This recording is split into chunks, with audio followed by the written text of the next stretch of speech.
the Provo Planning Commission meeting. If we could all take our seats and we'll get started here. Today is December 11th and it's 6 p.m. We'd like to start this meeting with the Pledge of Allegiance done by Commissioner Kendall.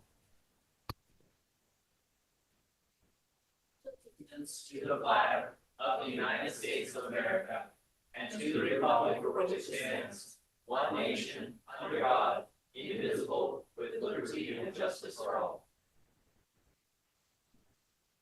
Thank you very much. We'll now do a commissioner roll call, starting with Commissioner Shin. Adam Shin, no conflicts. Barbie DeSoto, no conflicts. Daniel Gonzalez, no conflicts. Melissa Kendall, no conflicts. Andrew South, no conflicts. Ann Allen, no conflicts.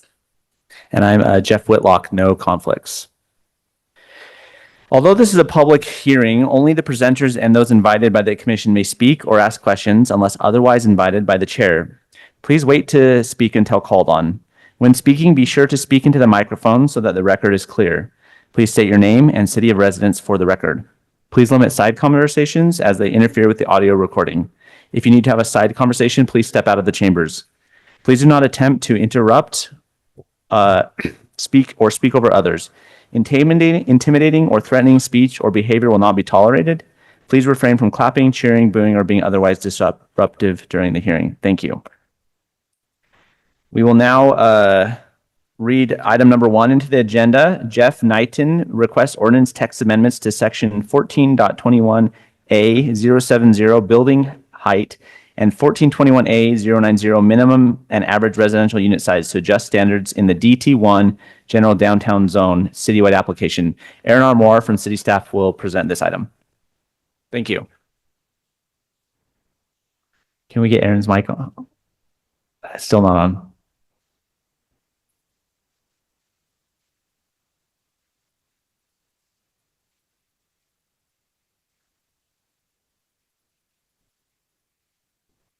There we go. There we go. Thank you, Aaron. Thank you.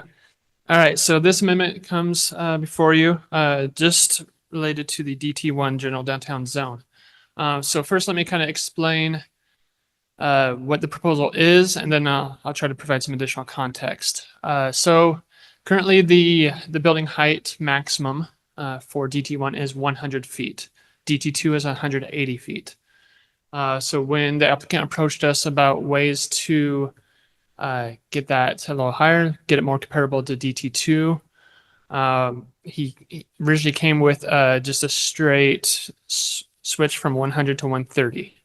As we spoke about it, we talked about, what could staff support here? And we thought of our goals with the city council, having priority on getting some more for sale housing, owner occupied housing throughout the city, including downtown. So we helped the applicant kind of land on this stepping scale, if you will. So you could see there on subsection 7 that for each additional percentage, you get a little bit higher, right? But no higher than what the DT2 currently allows. We made sure to try to keep that consistent. That's the first change. The second change is in the DT1 zone, typically you have to have a minimum unit size of 500, averaging out to 800. However, on Center Street, former council and staff found that to be a really central, important corridor for downtown. So they lowered that average to 600. In talking about this, we think that University Avenue should be treated the same way. Those are kind of our two central corridors through downtown, and they should be treated equally. So that's why you see that or University Ave added to there. The reason you see the with ground floor commercial crossed out because that is a redundant standard that was redundant on top of design standards throughout the DT1, DT2, and other downtown zones. So we thought this would be appropriate time to just remove that. I will note that the text on the screen has been adjusted a little bit from our legal department review, changing shalls to musts and things like that. But in its whole, the rule changes, the standards are the same. As we brought this forward, this was introduced at a couple neighborhood meetings, District 4 and District 5. Most of the concerns had to do with loss of view corridors and things like that through downtown and to certain buildings downtown. And then the majority of the questions with this coming into neighborhood meetings were actually more project specific. And that kind of leads me into the context of this proposal. So the applicant is working through a development plan with the developer on this Harris block between 100 West, University, 300 and 400 South. That's been derelict for quite a while. So that is also a reason we as staff wanted to support this, right? Because if that will help that finally develop, then if that's what it takes, then we'd want to support that. But I think it's more than that, right? It's throughout all the DT1 zone, and it's providing some incentivizing for developers through everything you see in orange. Through the standards, it incentivizes more for sale products, which is a rarity, especially in this area of the city. So I just wanted to go through that, kind of list staff's reasons for support, and we'll take any questions if you have them.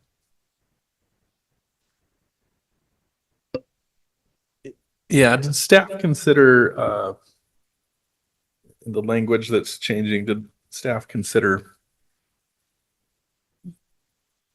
following percentages is subsection 7, percentage of units guaranteed as for sale housing? Has staff considered changing that to owner occupied for sale housing? And a minimum time requirement, like 2 years, 3 years? I think that idea has come up a lot in recent rezones, right?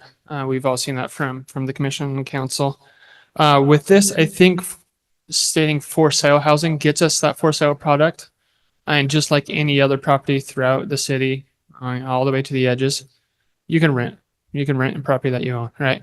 The thing that we're trying to do is limit the corporation purchases where they grab a handful and rent them all out, right? That's not really helping our citizens, our public.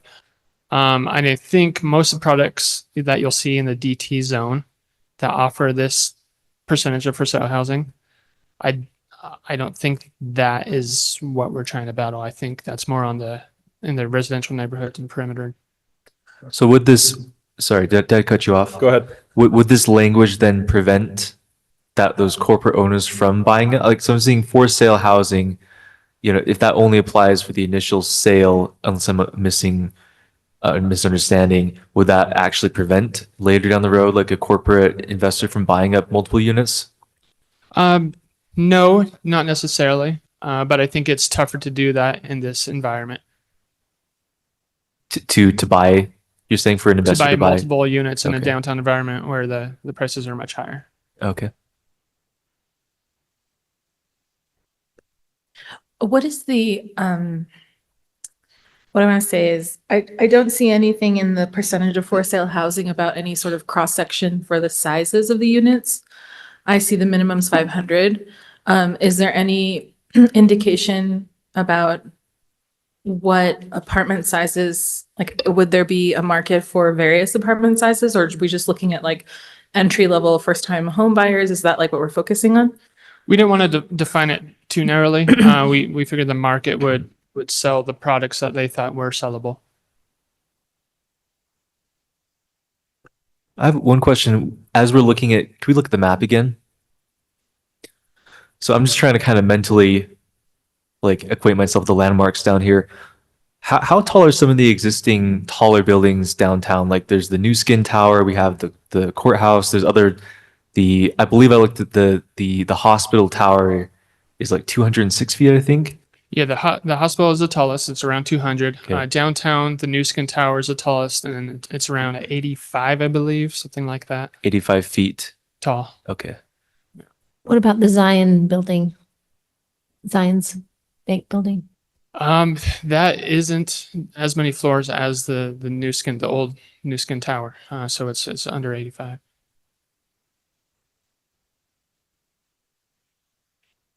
And downtown 2 currently allows for up to 180, is that what you said? That's correct.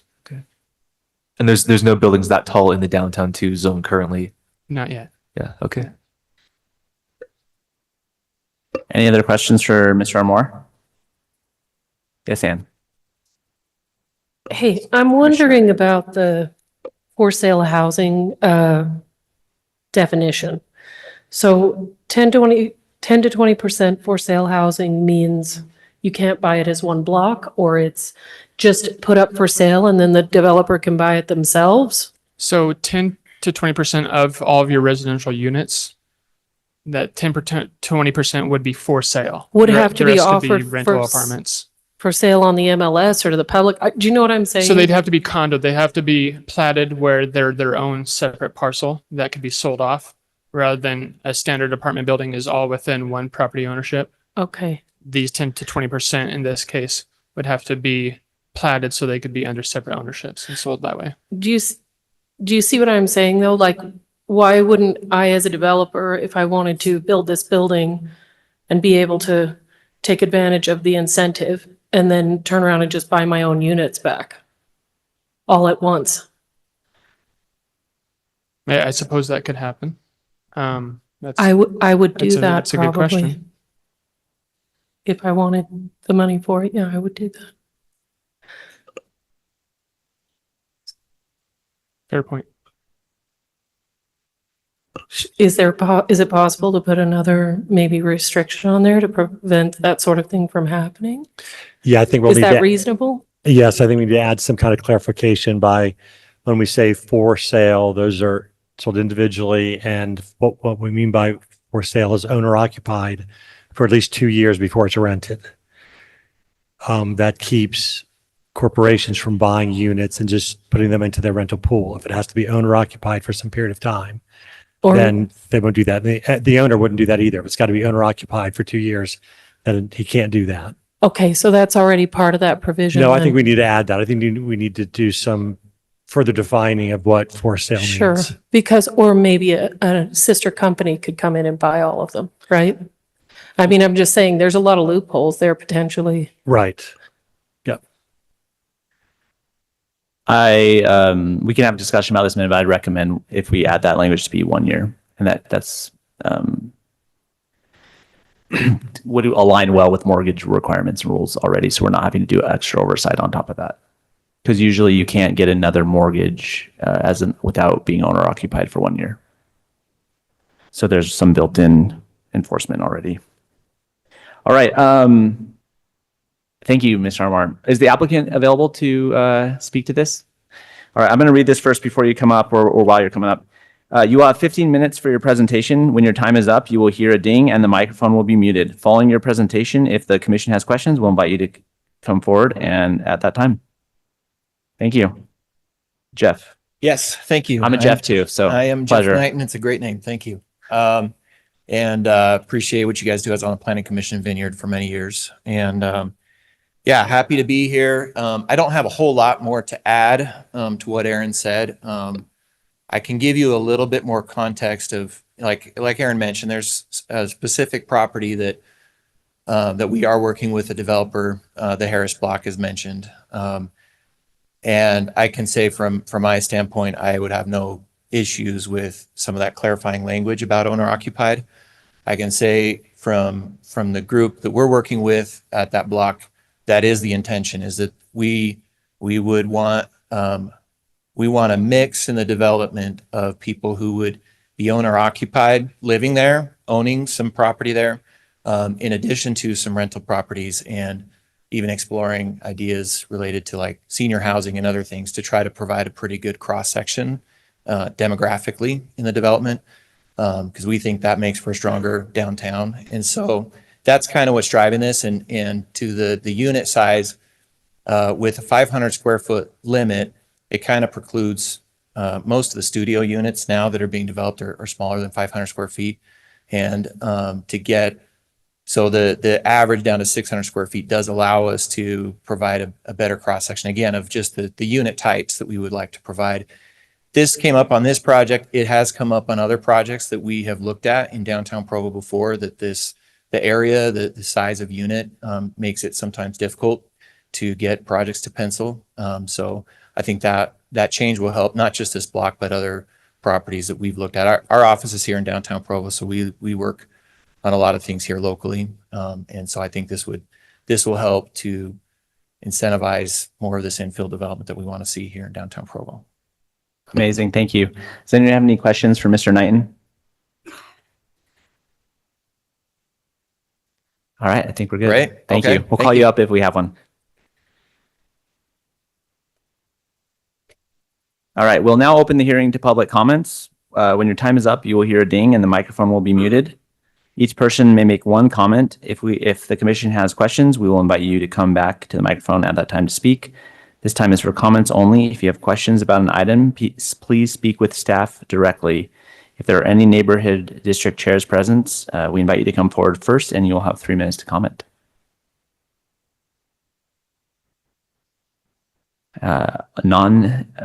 Public comments are now open to the general public. You'll now have 2 minutes each to comment.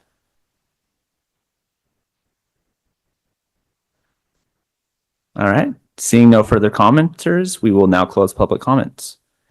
Commissioners, how are we feeling about this? I think this is a good plan. I think that we do need, it's fine to have taller buildings downtown, and I think this is a way to use that desire to get some for sale units. I think it's a positive thing. I'm good with it, but I'm wondering why we stop at 180 feet. Up for greater building height. I agree. I think it would make sense.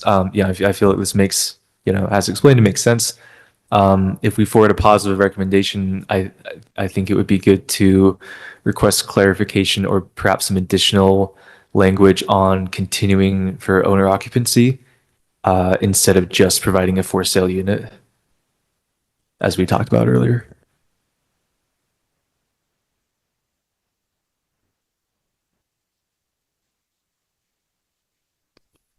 Any other thoughts? Maybe just a question on the building height. Mr. Ardmore, do you know, does staff have any feelings about building height there? I mean, this is not what we're talking about, but I'm curious. Right, so, I think that predates me. Bill, were you here when that 180 was capped in the DT2? I don't know what the background on that was. No, I don't remember why it was set at that number, but I don't think it would be wise to raise it for downtown 1 without raising it in downtown 2, right? We don't want the less intense area to be even taller than the more intense area. Yeah. But I don't remember how it settled at 180. Well, I see the reason to be able to offer incentives. That's what's nice about that. But to be provocative, like if you could get up to 60%, why not be able to go higher, or 70? Or I think higher buildings are obviously, have small amount of downsides, but lots and lots of upsides. I was just, grew up in Arizona and was recently back in Tempe, Arizona, and it's very clear that they changed some of their building height rules, and they have some very, very beautiful large buildings that we enjoyed. And I think we're a very, very similar town to Tempe in many ways. So I'm also an advocate for maybe going higher, but maybe that's a little bit for another discussion. Yeah, no, I'd say kind of the same thing. I mean, not detrimental like to this what's proposed before us today, but at some future meeting study session, we might discuss building heights in DT1 and DT2. I agree. I wonder if, like when you said the more intense and less intense areas, I wonder if, given the growth that's happening, if we start to consider DT1 and DT2 more like one area that way. I don't know if that's also too provocative, but I feel like given that a lot of the growth is going to continue. The west side's not developed yet, and city council seems to be relying on the west side a lot for absorbing the growth. I think that might be, because like other neighborhoods won't take it. I think that that might be something we should think about. Are we feeling good about a motion, or do we want to have more discussion here? Is there any concerns? Not hearing a lot of concerns. All right. Anyone want to? I'll make a motion. Great. I will make a motion on item number 1. Jeff Knighton requests ordinance text amendments to section 14.28a.070 and 14.28a.090 to address standards in the downtown 1 general downtown zone. I move that we recommend approval of the proposed amendments to the city council with the note that we would like to see stronger protections around owner occupancy continuing beyond the initial sale of the units. We like the language of that motion. Mr. Armour? Great. I'll second. Sorry, who seconded? Commissioner DeSoto. Thank you, Barbie. All right. Now that the motion has been seconded, we can have a vote. Commissioner Shin? Aye. Aye. Aye. Aye. Aye. I, I will vote aye. That item number 1 passes unanimously. All right. We will now move to item number 2 on the agenda. Provo City Public Works Department requests ordinance text amendments to section 15.03.020 parentheses 3 to update 2024 standards to 2025 standards. David Day will present on this item. Director Day. Thank you. I'm David Day with Public Works. Each year we come and present these proposed changes to you and the city council. So some of you have maybe seen this before, some haven't. But we try to keep our standards and specifications fresh and change when needed and take suggestions all year long. And so this is the culmination of from last time you heard this till now of all of the things that people have proposed to be changed on our standards. So part of changing the standards is changing the ordinance to change the dates inside of the ordinance from like 2024 to 2025. And so you'll see some fairly small edits here of things that change in the actual city ordinance. References are made right here to a bunch of documents that we have no control over. They're national publications and state publications that we just follow suit and follow those standards. That's just the way it's done. And so the ones that we have control over are the Provo City ones. So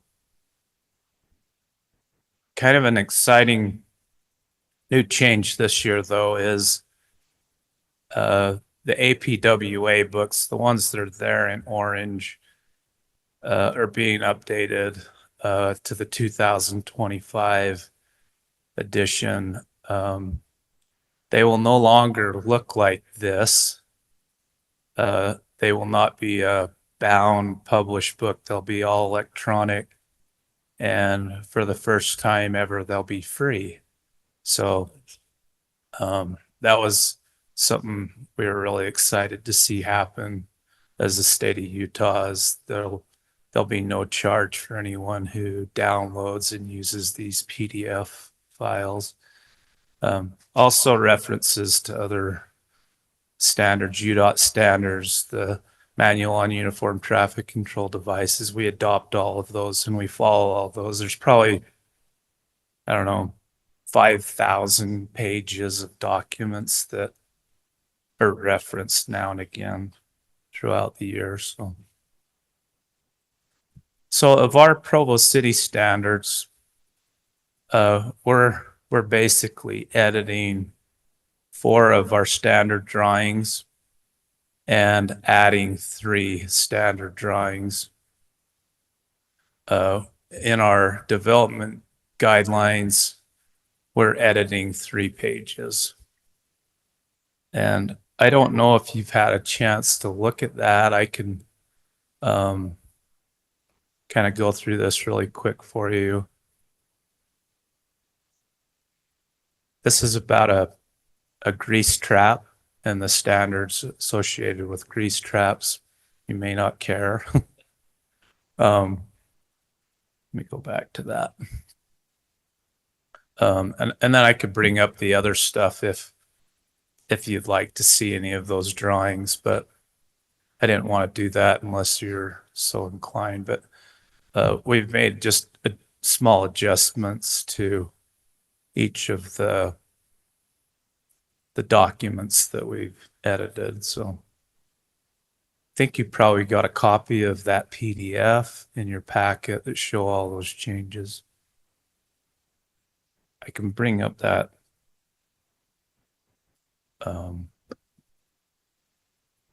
I think that's okay. Is that okay? What questions do we have for Director Day? I have one. Okay. Admittedly, I'm not an engineer, so if you could just kind of step back and say what is the most 1 to 3 substantive changes?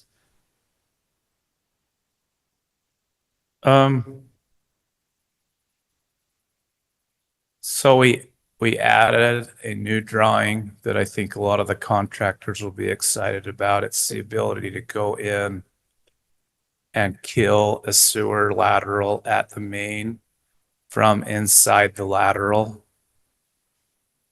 rather than blocking off the road and digging a hole and physically cutting the pipe and putting a plug over it. They can do that from the side of the road, and there's very little cost or impact to the public. But I think that'll be probably the drawing that most people are excited about. The rest of them are just fairly small edits. Okay. We did add an intersection design. I don't know if you have that changes document. That's where this came from, unless that's what this is.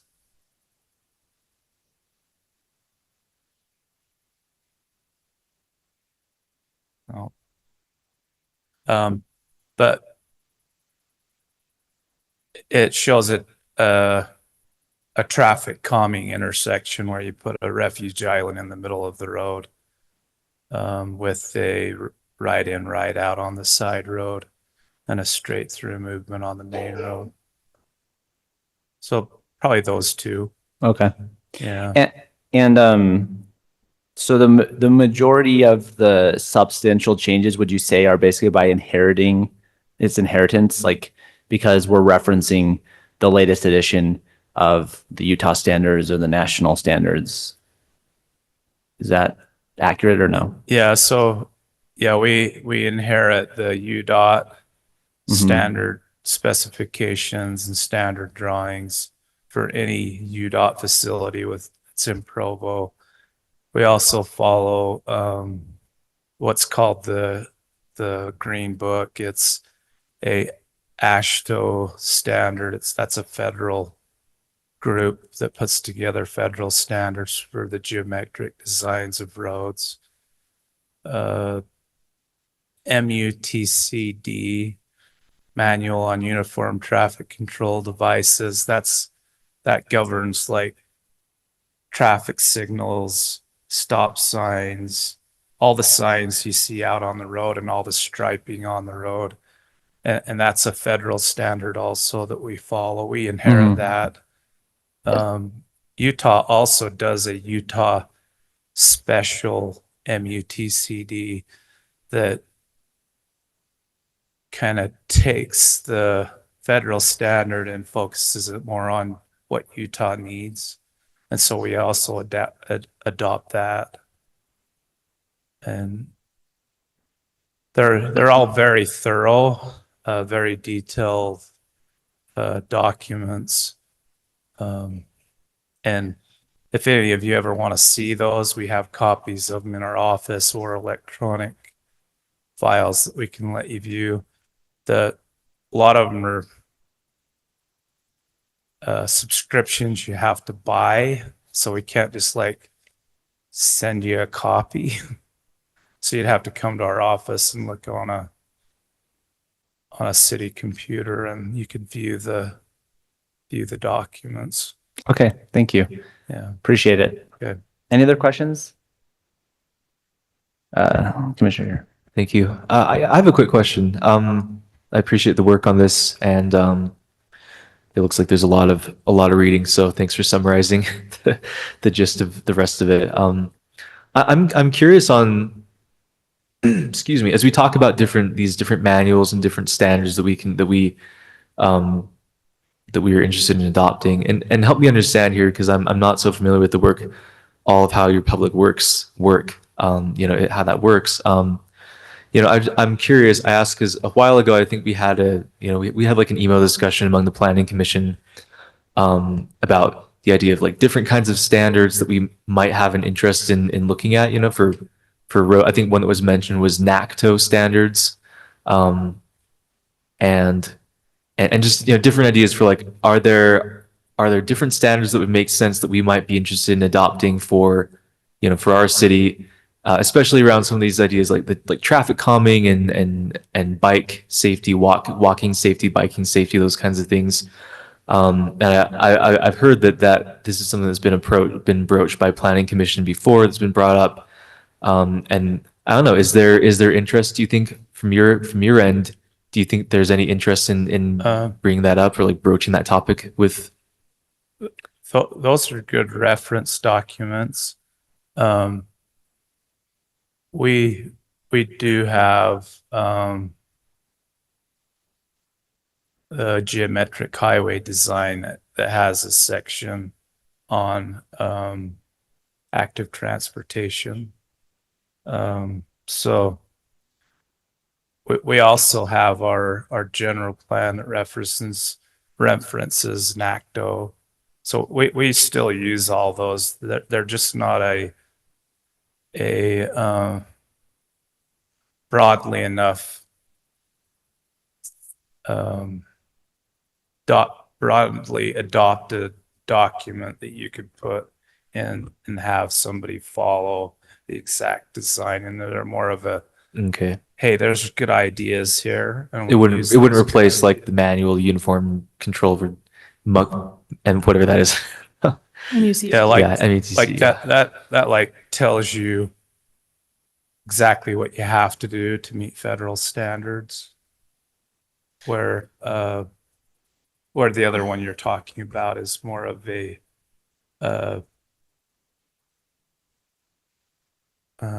suggestions to do things. Yeah. Yeah, I wanted to second that because when I've talked to the traffic engineer about issues in my neighborhood, he's come back and said, well, it's not our standard. And this is where I really would like to see personally, some ability to have better safety and traffic calming available to us, that we could appeal to a policy and say, no, this is available to us. I think that'd be really good. I think that we have a long way to go to making it actually walkable, kid-friendly in lots of parts of Provo. And from my own experience, trying to get the police to come and patrol, trying to be on the community council and getting those, I would really like some way that we could do infrastructure that would be intuitive instead of having to punish people for speeding, which is what the street is designed to make them do. And so I just want to second that. I think I would strongly recommend and request myself that you look at actually referencing it in a policy. Yeah, and if you drive through some of our newer built subdivisions in the last 25 years, all of our subdivisions that have been built since that time frame have implemented all the things that you're probably thinking of. But Provo is such an old city. We have infrastructure that was built, hundreds of years ago, and we're left with that built environment that didn't really lend itself to the things that we like now. However, some of the pioneer neighborhoods, I wish I had a 15-foot planter in front of my house. That's a nice buffer on the street frontage, but some of the roads are just too wide. They were built too wide, and it's enormously expensive to go in and narrow them. So they end up just getting left because that's sort of the cheapest way to deal with it. And so that may not be the best way to do it, but it's the financial constraint. Well, so just this is kind of a close to my heart topic. Actually, this is the reason I was got involved in any of this at all. So when we in my neighborhood propose fundraising, propose all kinds of things, they still say that's not our standard. So which is it? Is it the standards, or because that's what we get told or is it the money? Well, because so I was speaking, broadly citywide. We have a lot of streets that are built the way they were built when they were originally built 100 years ago, and they just don't have the resources to go in and change the look of that street. We have money to maintain them, but not to rebuild them. So that's part of the problem. It's probably a twofold problem. All right, thank you. Appreciate. Okay. We will now, given that this is a city is the applicant, we will now move to public comment. If neighborhood district chairs are present, you can have 3 minutes to speak. All right, public comments are now open to the general public. See, everyone's dying to comment on this. All right, seeing no further commenters, we will now close public comments and have a discussion amongst the commission. Commissioners.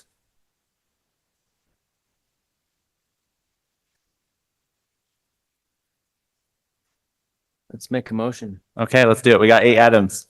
Okay, I move that Planning Commission forward a positive recommendation to City Council for the proposed ordinance text amendments to Provo City Code and to update 2024 standards to 2025 standards. Do we have a second? I'll second. All right, seeing we have a second, can we vote on this motion? Aye. I Aye. Aye. Aye. I'll vote aye. That motion passes unanimously, or that item. All right, we'll now move to item number 3, Development Services requests an ordinance text amendment to section 14.01.110, prohibition of sham property transactions to clarify rules with LLCs and trusts, citywide application. Staff Jessica Donkey will present. Thank you. Yes, thank you, Commissioner. So this ordinance text amendment came about as council was once again reviewing accessory apartment code requirements regarding establishing accessory apartments or accessory dwelling units and where they should be allowed in the city. This text amendment doesn't affect anything to do with that. It's just to create a clear standard. It's pretty common that people are buying these homes and putting them in LLCs or trusts for family planning purposes. but it has also created a loophole for people to avoid the owner occupancy requirement of accessory apartments, which is a very important part of an accessory apartment.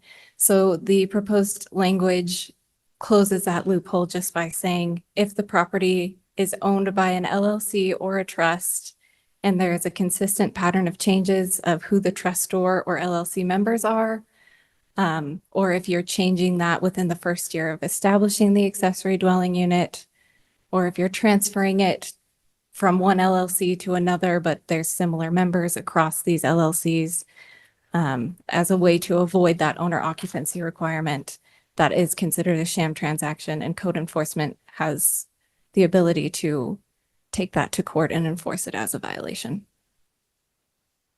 Any questions? Yeah, I have a question on context just to make sure I'm fully following. These are primarily for ADUs, Yes. and was this for existing? It's for existing ADUs? Yeah, once adopted, it could be a tool that enforcement can use. If a property is owned by an ADU, even, or owned by an LLC, if it has been previously established, but we are still seeing patterns of they're changing the membership of the LLC every year so that they can still be owner occupied. That would be considered a sham transaction going forward, and we could enforce that. Okay. Can you clarify this language? It says, transfer the property to another LLC or trust if any member or trustor of the new owner entity was also a member or trustor of the transferring owner entity, or an immediate family member of a member or trustor of the transferring owner.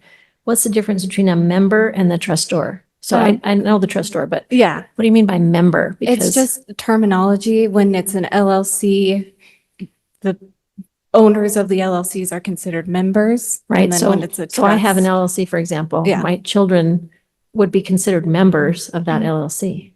Correct. So I could buy a property and say, well, I'm going to allow my child to live there and all of their friends, rent to all of their friends because it's owner occupied, because they're a member.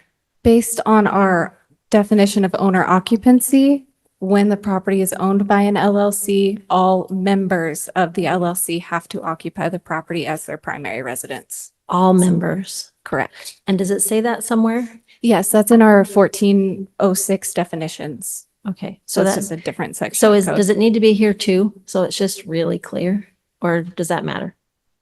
Since it's already in the code, we have the ability to enforce it, so it wouldn't be necessary for closing any loopholes. Okay, thanks. So what loophole is this exactly present? It's like me selling the property by just changing the members on the LLC? Yeah. Is that what we've- So coming from a code enforcement background, we've seen people put the property into an LLC, and then they decide that they want to move out, so they just add a sibling as a member of the LLC. And then that sibling also decides to move out. They add a friend to the LLC. Yeah. They're just consistently changing who owns the property without really changing the owner occupancy. Basically, they're just doing it to keep the accessory dwelling unit without keeping the property owner occupied. Okay, that makes sense. Thank you. Any other questions? All right.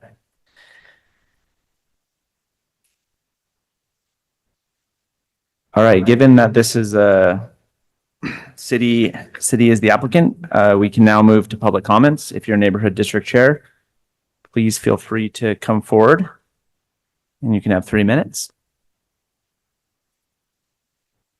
All right, we can now open up the meeting to the general public. If you're welcome to come forward and comment, you can have 2 minutes.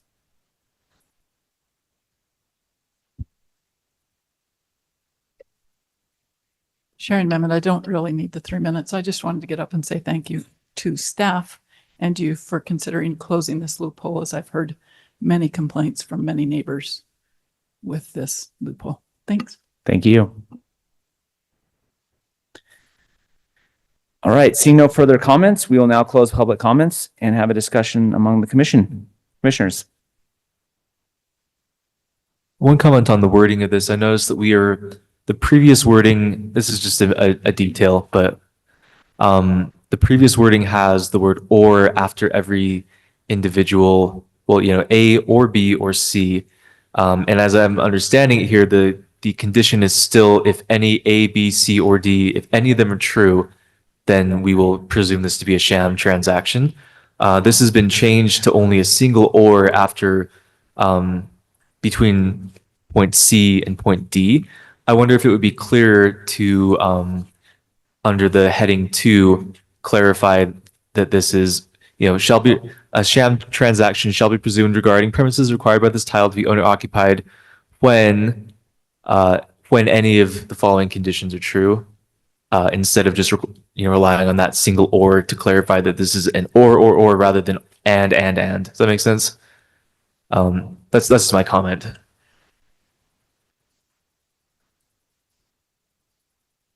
I agree. I think that would be more clear. It seems like we added or every time there was something maybe added to the list, and now it makes more sense to restructure it. I have a question, which is why do we allow LLCs to own ADUs? Why don't we just make it private owners? So lots of times people, in their planning, they have properties that they put into an LLC for tax and other purposes and for, end of life planning and things like that. So, yeah. Why wouldn't we? They own the property. Yeah, I mean, that's a property owner, right? They can do that, but we can specify who can live there, like what constitutes owner occupancy. That's what the city can define. And so this closes that loophole where people can just kind of put whoever on that LLC. Yeah.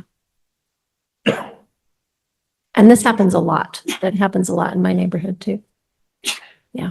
So we see people interested in buying a property and they'll purchase the property saying that they're going to live there, when in fact their intention is to allow one of their children to live there and then create an ADU or use the ADU for rental purposes. So they have a child plus roommates upstairs and then they have an ADU downstairs, and they consider that as owner occupancy because the child's on the LLC. I'm not an accountant, but I know that most private residents, there's a lot of protections by not having an LLC if it's the one that you live in. If it's an investment property, an LLC is a fantastic idea. So that's why I asked that question, because that's my understanding, but I defer. I mean, great question. Were you gonna say something? Well, maybe we can ask the city what they think is, what they think about that. About removing LLCs. I just don't think that would be legal for us to do that. There you go. Yeah, it would be I think it's, I think it'd be very difficult to try to make that happen. So I think rather So you want to. the rule of thumb in general in city planning is generally this. We do quite a lot to regulate the use of property, but what we do not regulate is the ownership of property. Yeah, that's a good principle. Thank you for articulating that. My comment here is, this is great. I love it. I still, just as feedback to the city, think we're spending a lot of time tightening up loopholes and enforcements for things that are already in compliance, where I still think the non-compliance is the biggest problem. And so I'm not saying it's not being worked on, but I just, as in the planning commission, we're just not seeing many motions or things probably for us about non-compliance. So that's just my takeaway from a lot of these discussions over the last several months. Doesn't mean it's not happening. Right? No, that's my point. My point is that I know I get it, but I'm just saying, if I were to just spitball, that probably over half the ADUs in the city are not even in compliance at all. So, but this is assuming that this is already in compliance because they're already keeping the rule of being owner occupied. So I'm not saying it's not a problem, but I think the much bigger problem is just out of compliance ADUs that are not even registered with the city or any way to enforce. Does that make sense? Do you disagree? Well, I think that seems like they're owner occupied, but they're not. I think that's what this loophole is. This is the loophole we're trying to close. They make it seem like they're owner occupied, like they're in compliance, but they're Right. truly not, never intended to be. But my assumption here, they were at least in compliance at one point in time and No. tried to be. No, all the time. I can pinpoint houses right and left in my own neighborhood where never intended to be owner occupied. It seems that I imagine from what I observe that there are people who know how to game the system with business savvy, and there's people who just completely ignore the rules. That's what I think is the bigger problem. Or they're Well, I think it's both. I agree that it's like it's still not okay to do it just because it looks more convincing on paper. I don't know. I'm not saying it's not okay. I'm just But- saying we've now had 4 sessions about bringing Yeah. people that are already attempting to be in compliance, loopholes, more in Yeah. compliance, and we haven't had one session on how does the city have a broader overarching framework to try and get Mhm. ADUs that are not even on paper. Mhm. I don't know. Isn't zoning's like 90% complaint driven. So it's really up to the neighbors to rat out their neighbors. Which I mean, if that's important, they should. Well, I think rather that- than I just think- like pushing the buck on and say, well, it's the city's fault. It's like, no, the city can't do anything unless they know about it. Well, I'm not blaming the city, but I mean, in my observation, there are the neighborhoods where I'm guessing a lot of things are out of compliance. It's neighborhoods where there's a lot of renters already. There's people who are renting tend to not live in those areas quite as long, and so therefore there's less civic or citizen involvement to make the city and the city political representatives aware of the issues. That's fair. So what you're saying is you would like to see something that shows a framework for dealing with that aside from complaints? Yes, which I think we've talked about a lot. It's Yeah. the bummer thing about, and again, I'm need to come with solutions, not problems. So I'll think about this more, but I think that like we've talked about this a lot, that in the reality is with a lot of zoning enforcement, illegal Airbnbs, et cetera, it's all about just neighbor complaints rather than kind of a more proactive framework. It seems with especially Airbnbs, the city is bound by, isn't that true? The city's bound by certain things about Airbnb enforcement, like you can't go searching for them and that kind of thing. No, we search for Airbnbs all the time. We have scrubbing software that does that for us. That can't be that by itself can't be the basis of your loss of your litigation against them or Okay. legal action against them. But we use those types of tools all the time. Just a thought. Do we want to do a motion?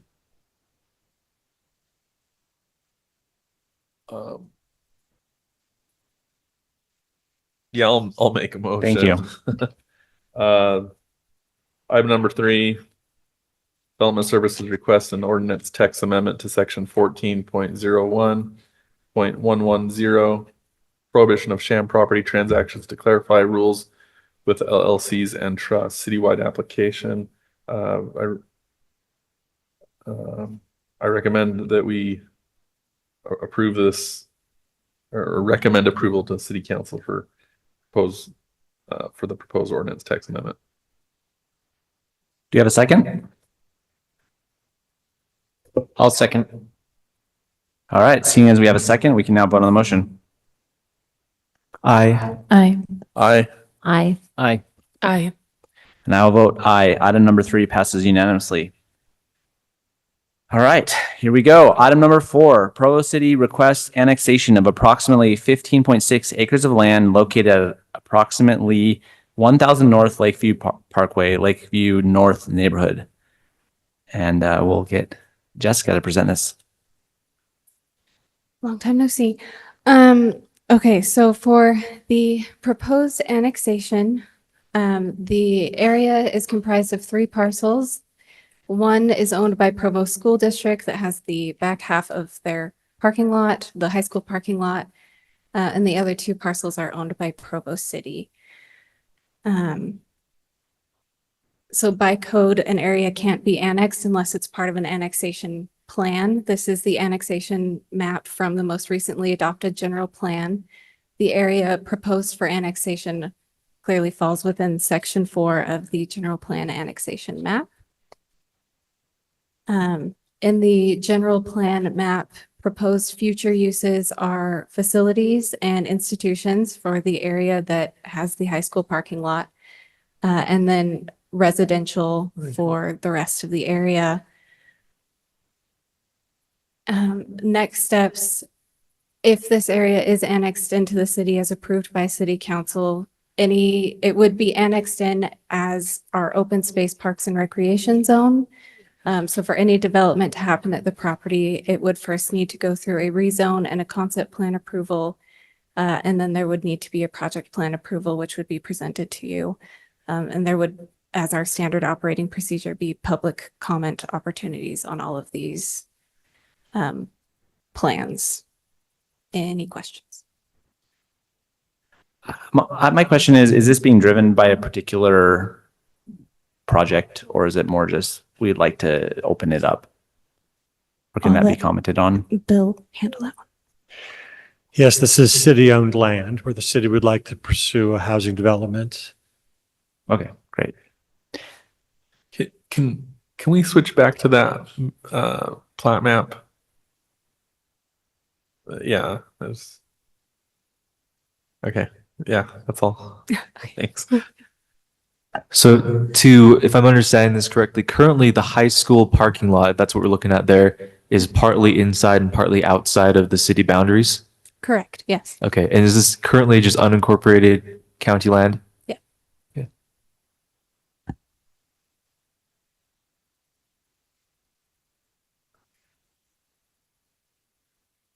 Any other questions?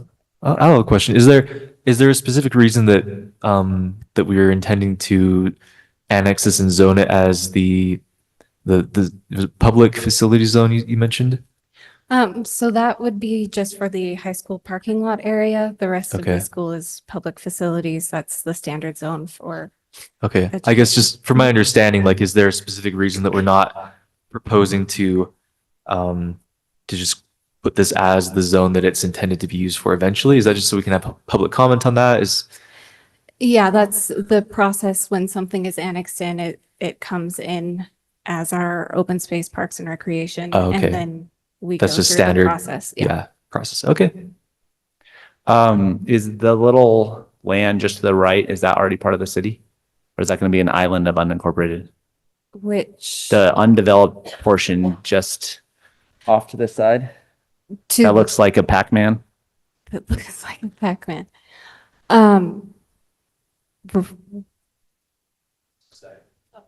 The top, okay, on the top right. That's already in the city. Okay. No, sorry, I'm talking about this little, if you go down, there's to the right of the box, the bottom right. Yes, up to the left, right? That, Oh, that's already in the city. that's already, yes. okay. That's why I was just curious because it's undeveloped, It's like so, a Pac-Man. I see it now. yeah. Okay. Okay, sorry, bad analogy. You're good. Yeah, it is awkward. Maybe more like a 3-year-old drew a shark. Okay, so then another question I have is, what's like the city approach to annexation generally? Like, why just annex this little piece and not just annex going further down? A lot of it is by state code. They limit how much can be annexed in one annexation. For this particular section, parcels further down, some are privately owned, some are city owned. So we're working on a petition with the privately owned parcels if they would like to annex in. Got it. So when it's city's land, it's very simple to do. Yeah. But when it's public or privately owned, then the owners need to be part of a petition to do it. Yeah. Makes sense. Do you have any other questions? All right, thank you. We will now move to public comments. If there are any neighborhood district chairs, you're welcome to come up and comment. All right, we will now open the meeting to the public comments from the general public. You can come up and have 2 minutes to comment.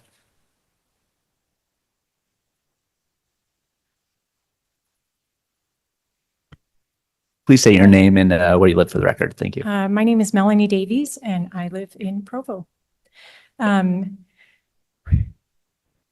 So the government is Provo City is looking for this to do affordable housing for government housing. Currently, the elementary school in this neighborhood is Lakeview. It has 693 students and its capacity is 770. The middle school is Shoreline, which is brand new, and it has 877 students and its capacity is 1,064. The high school, which is right there and was built only 6 years ago, has 2,026 students and its capacity is 2,337.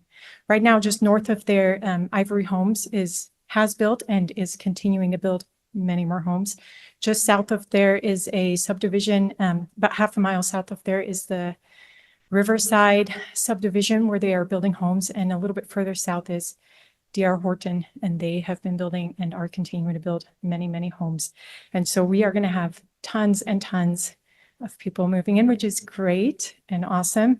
But it does bring a concern with these schools and the overcrowding and what we're going to do. And I feel like typically what happens is we have these issues and we wait for problems to arise and then we look for solutions. And I think here we have a great opportunity to set this land aside for Provo City School District rather than housing, so that when the time comes, we can expand instead of having to go to the public asking for more money and more funding when, I mean, the school is only 6 years old and we're already hitting capacity. If you go there during the school day across the street and to some of the cul-de-sacs close by, it is full of cars, of students parking there and parents trying to pick up their kids. And it makes for kind of a nightmare in that neighborhood. So I would be against this annexation for this purpose. Thank you. If I could hold you there for a second, I have a question, a follow-up question for that. Have you brought these issues up with the Provo City School District? No, I have not. So we have, my neighbors and I have lived there and been asking about this land for many, many years. And we've never been told any, we just barely found out about this a few months ago.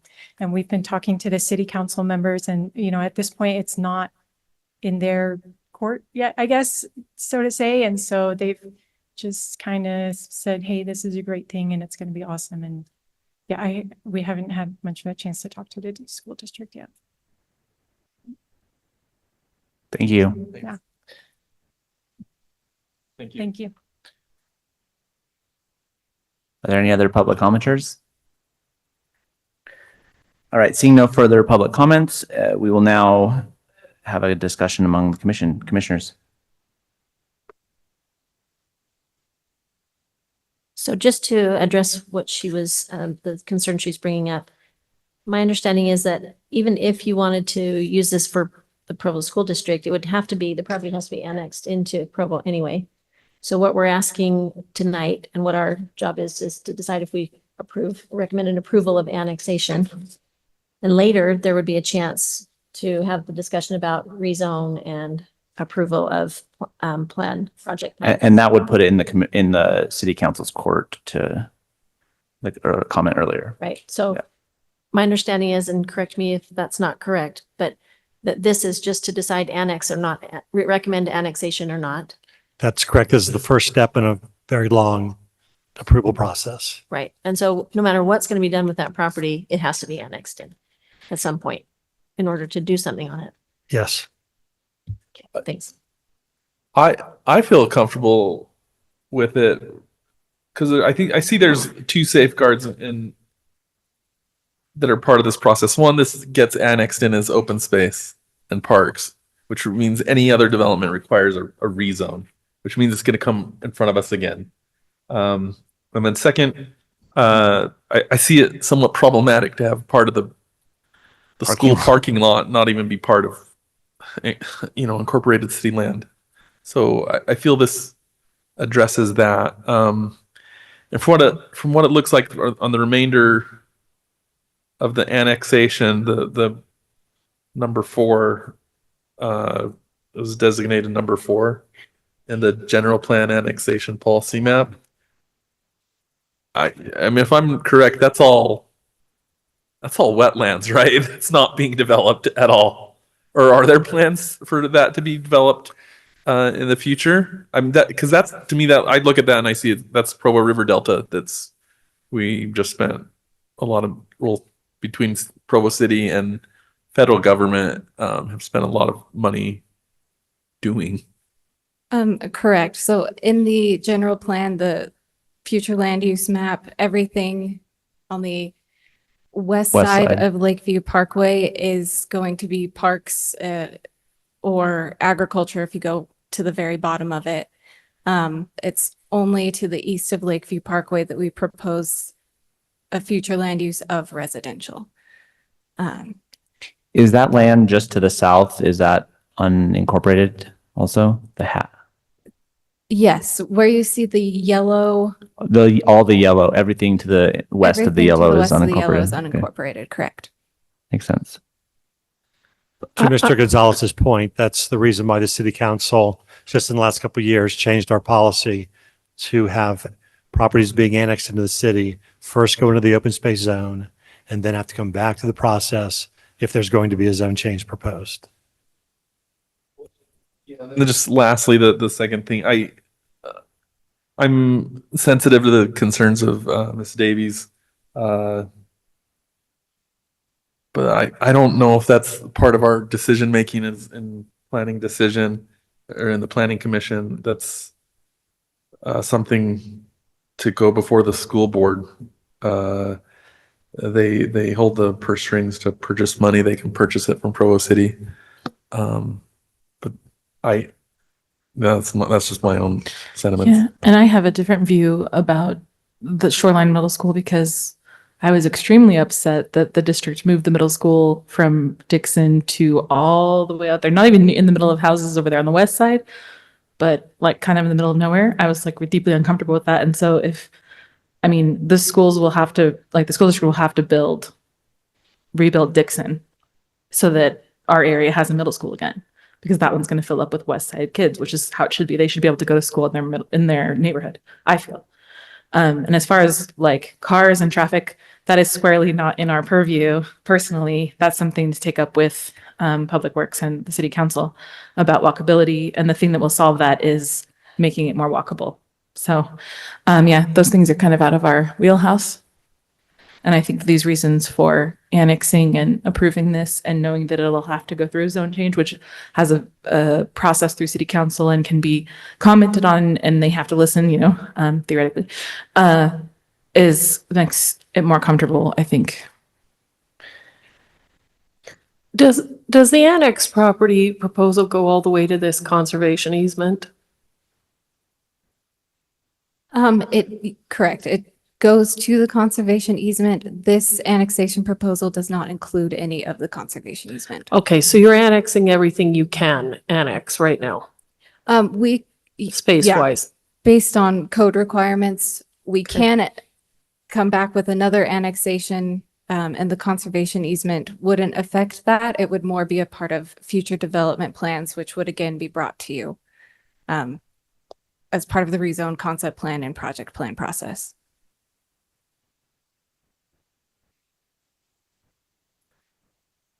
How are we feeling, commissioners? I'm ready to make a motion. Unless there's more discussion. Item number 4, Provo City requests annexation of approximately 15.6 acres of land located at approximately 1000 North Lakeview Parkway, Lakeview North neighborhood. I recommend that we send approval to municipal council of these parcels. Do we have a second? I'll second. All right, now that we have a second, can we vote? Aye. Hi. Aye. Aye. Aye. Aye. I will vote aye. Item number 4, forwarding a positive recommendation to the city council, passes unanimously. Commissioners, are we doing okay? Can we keep going or do we need a break? We need a break? Okay, I recommend a 5-minute recess where people can get a drink or take a biology break, or we will reconvene.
Jessica.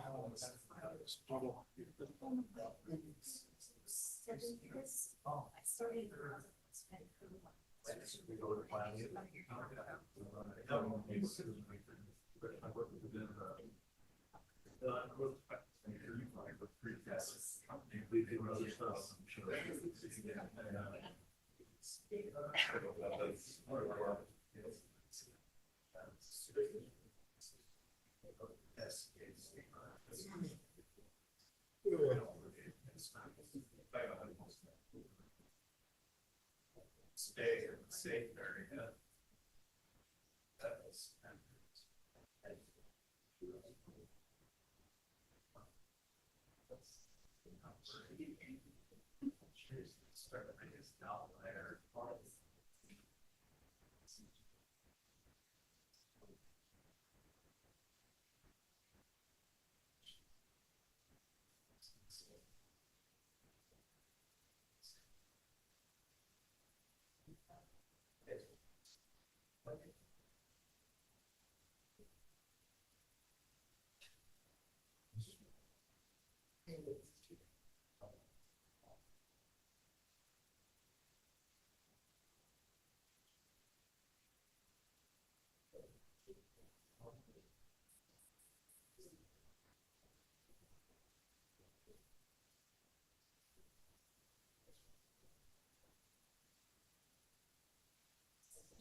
Oh, yeah.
All right, we're going to reconvene. If you could make your way back to your seats.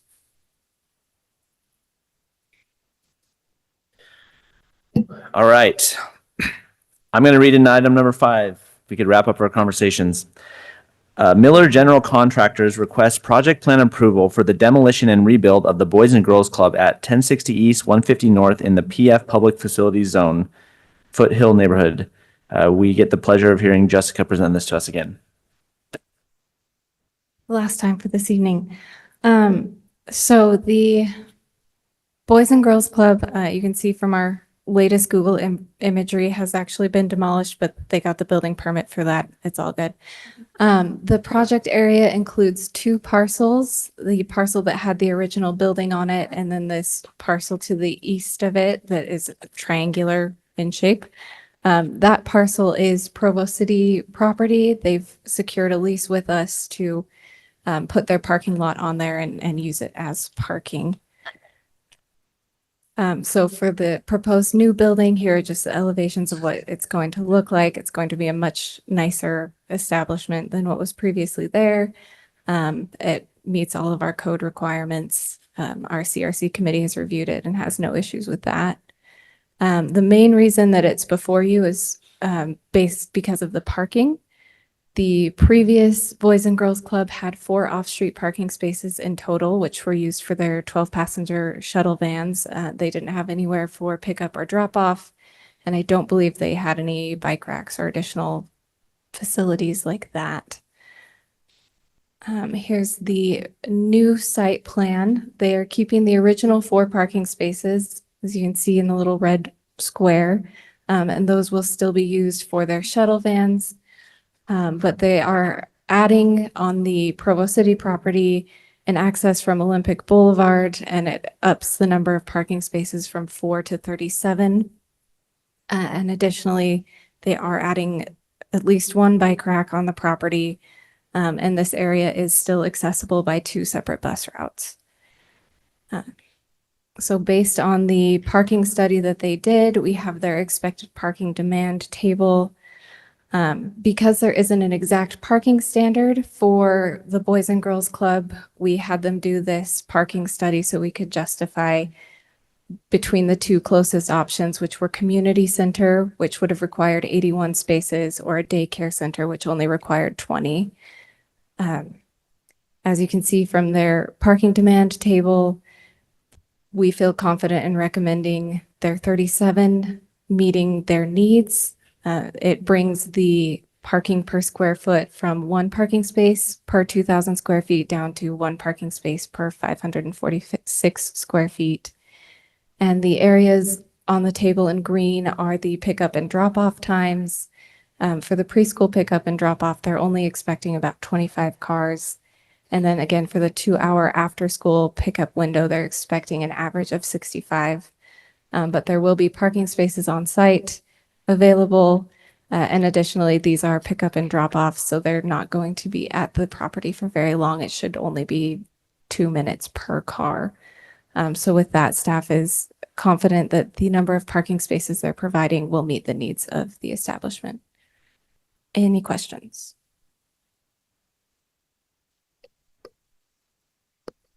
All right. I don't think we're seeing questions. I is do the- have a question, Oh, sorry. sorry, we do. Is the pickup, do they have a pickup and drop off loop, or is it just they go and park in a spot? So it doesn't loop. Engineering did not want two access points on Olympic Boulevard, but there is the median on Olympic Boulevard, so it is right in, right out, which should help the Can we- traffic flow. Can we go to the slide with that? Yeah, there we go. Thank you. Okay, so that's a median there. Yes, there is a median along that road.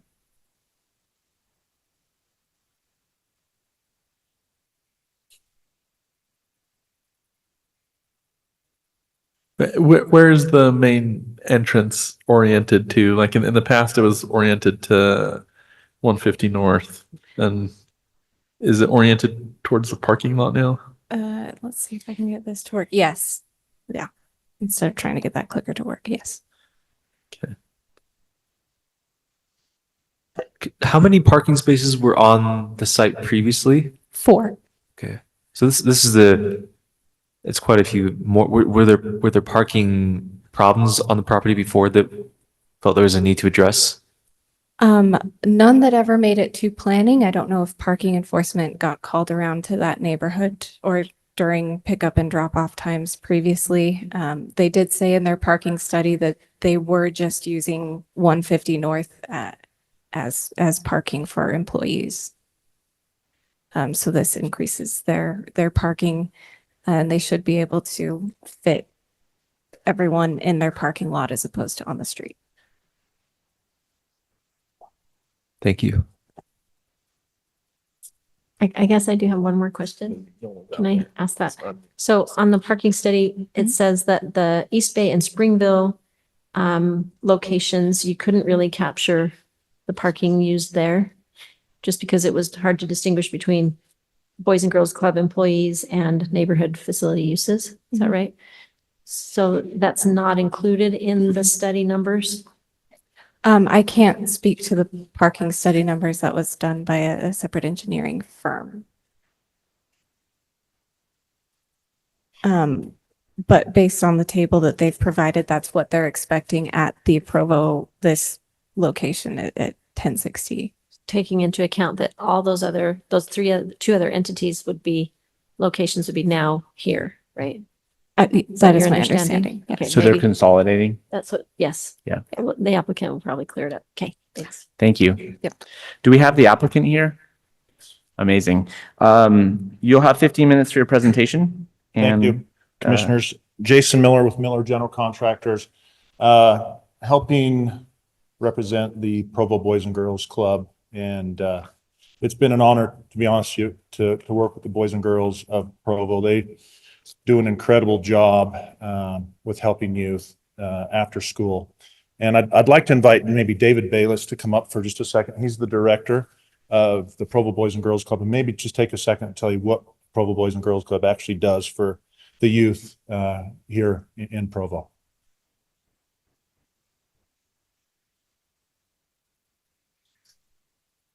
Does this mic work too? Yeah, it does. So I'm David Bayless, the director of the Boys and Girls Club. A lot of you are familiar with what the club does. Primarily does after-school programs. We operate at 6 Title I schools here in Provo, including the new Lakeshore and Independence High School. The Provo clubhouse that is now torn down was 50 years old. It was in desperate need of rehabilitation. And the clubhouse kind of serves as a hub for everything that Boys and Girls Club does here in Provo. So not only do we run after school programs, but we also offer nutrition services that we take around to different sites. And then we also do rapid rehousing and deeply affordable housing as well. So currently we're working on acquiring an additional deeply affordable housing unit. So we're excited about that. And this clubhouse kind of serves as a hub for all of those activities. In answer to your earlier question, yes, it is a consolidation of lots of different offices that we currently rent and warehouses that we rent.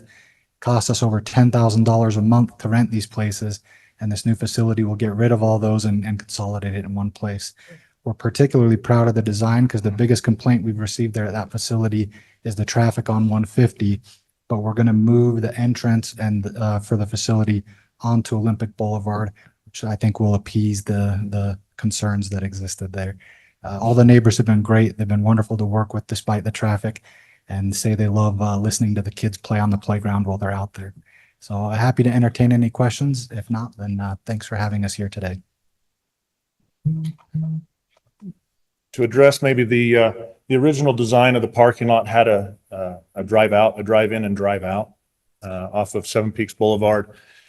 Engineering discouraged us from doing that. They didn't want to have two access points coming in and out of the parking lot. So that's why it's kind of a closed loop parking lot right there. Do you feel the turning radiuses in that parking lot will be sufficient for They people meet to standard pick up or drop code, off? they meet code standards for standard parking lots. Yes. Looking at the study here talking about parking, how it was arrived at this, sort of a midway point between community center standards, daycare standards, and then you mentioned there's also offices and warehouse space used here. From your point of view, do you feel like is there enough parking? Is there more parking required than you'll need for your use? We feel like there's oodles of parking there to accommodate what we need. The existing facility has 4 or 5 parking stalls there, and we're providing 35. Yes, we're bringing other services there, but they're minimal. We feel like we'll have ample parking for what we need. I think we're asking the opposite question. Because Oh, we're so sensitive we- to over parking too. I think, Dave, wouldn't we say that we're trying to be as accurate as possible there? Yeah, if anything, we've erred on the side of caution just to make sure that there's plenty for parents when they go pick up. They can not have to wait or not be congested, but we think it's about the right amount of parking for what we need. Okay, great. Can you, while I have you up here, can you talk about that pickup drop off? Is it something where parents have to go inside the building to check out a kid and check them in, check them out? Or do the kids come out curbside to a line of parents? Yeah, good question. So best practice for safety is parents go into the facility, they show ID, and that's how they check kids out. Gotcha. So that's what we do. Great. Any other questions for the applicant? I think we're good. Thank you so much. Thank you. We'll now open the meeting to public comments. Neighborhood district chairs, if you're present, you can come forward and give a comment. You'll have 3 minutes. All right, we'll open the meeting to the general public for comments. You could have 2 minutes to comment. Seeing no public comments, we will close public comments and have a discussion among the commissioners. I'll chime in. I used to go to this place like 30 years ago when I was a kid because they had pool tables and basketball and arcade machines. I don't know if the programming is matured and advanced, it sounds like. But I think this is a phenomenal redevelopment of the use, and it sounds like they do so much for the community. And they've been thoughtful in their redesign and use of their funds to. So I'm really high on this. I agree. I love seeing stuff like this in Provo. I'm proud that it's here.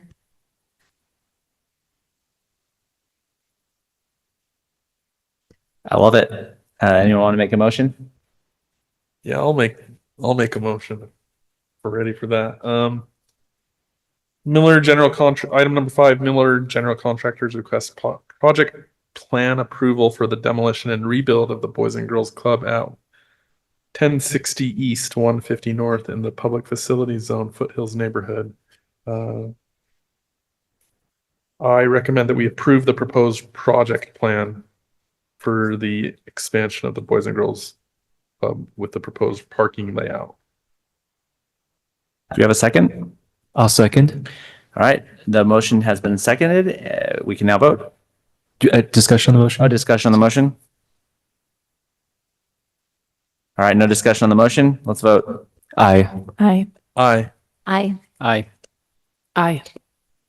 I'll vote aye. Item number 5 passes unanimously. We'll now move to item number 6. David, thank you.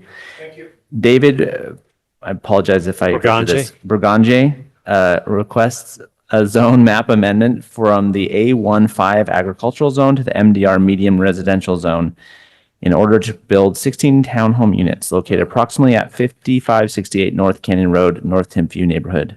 Aaron Armour will present this item from the city.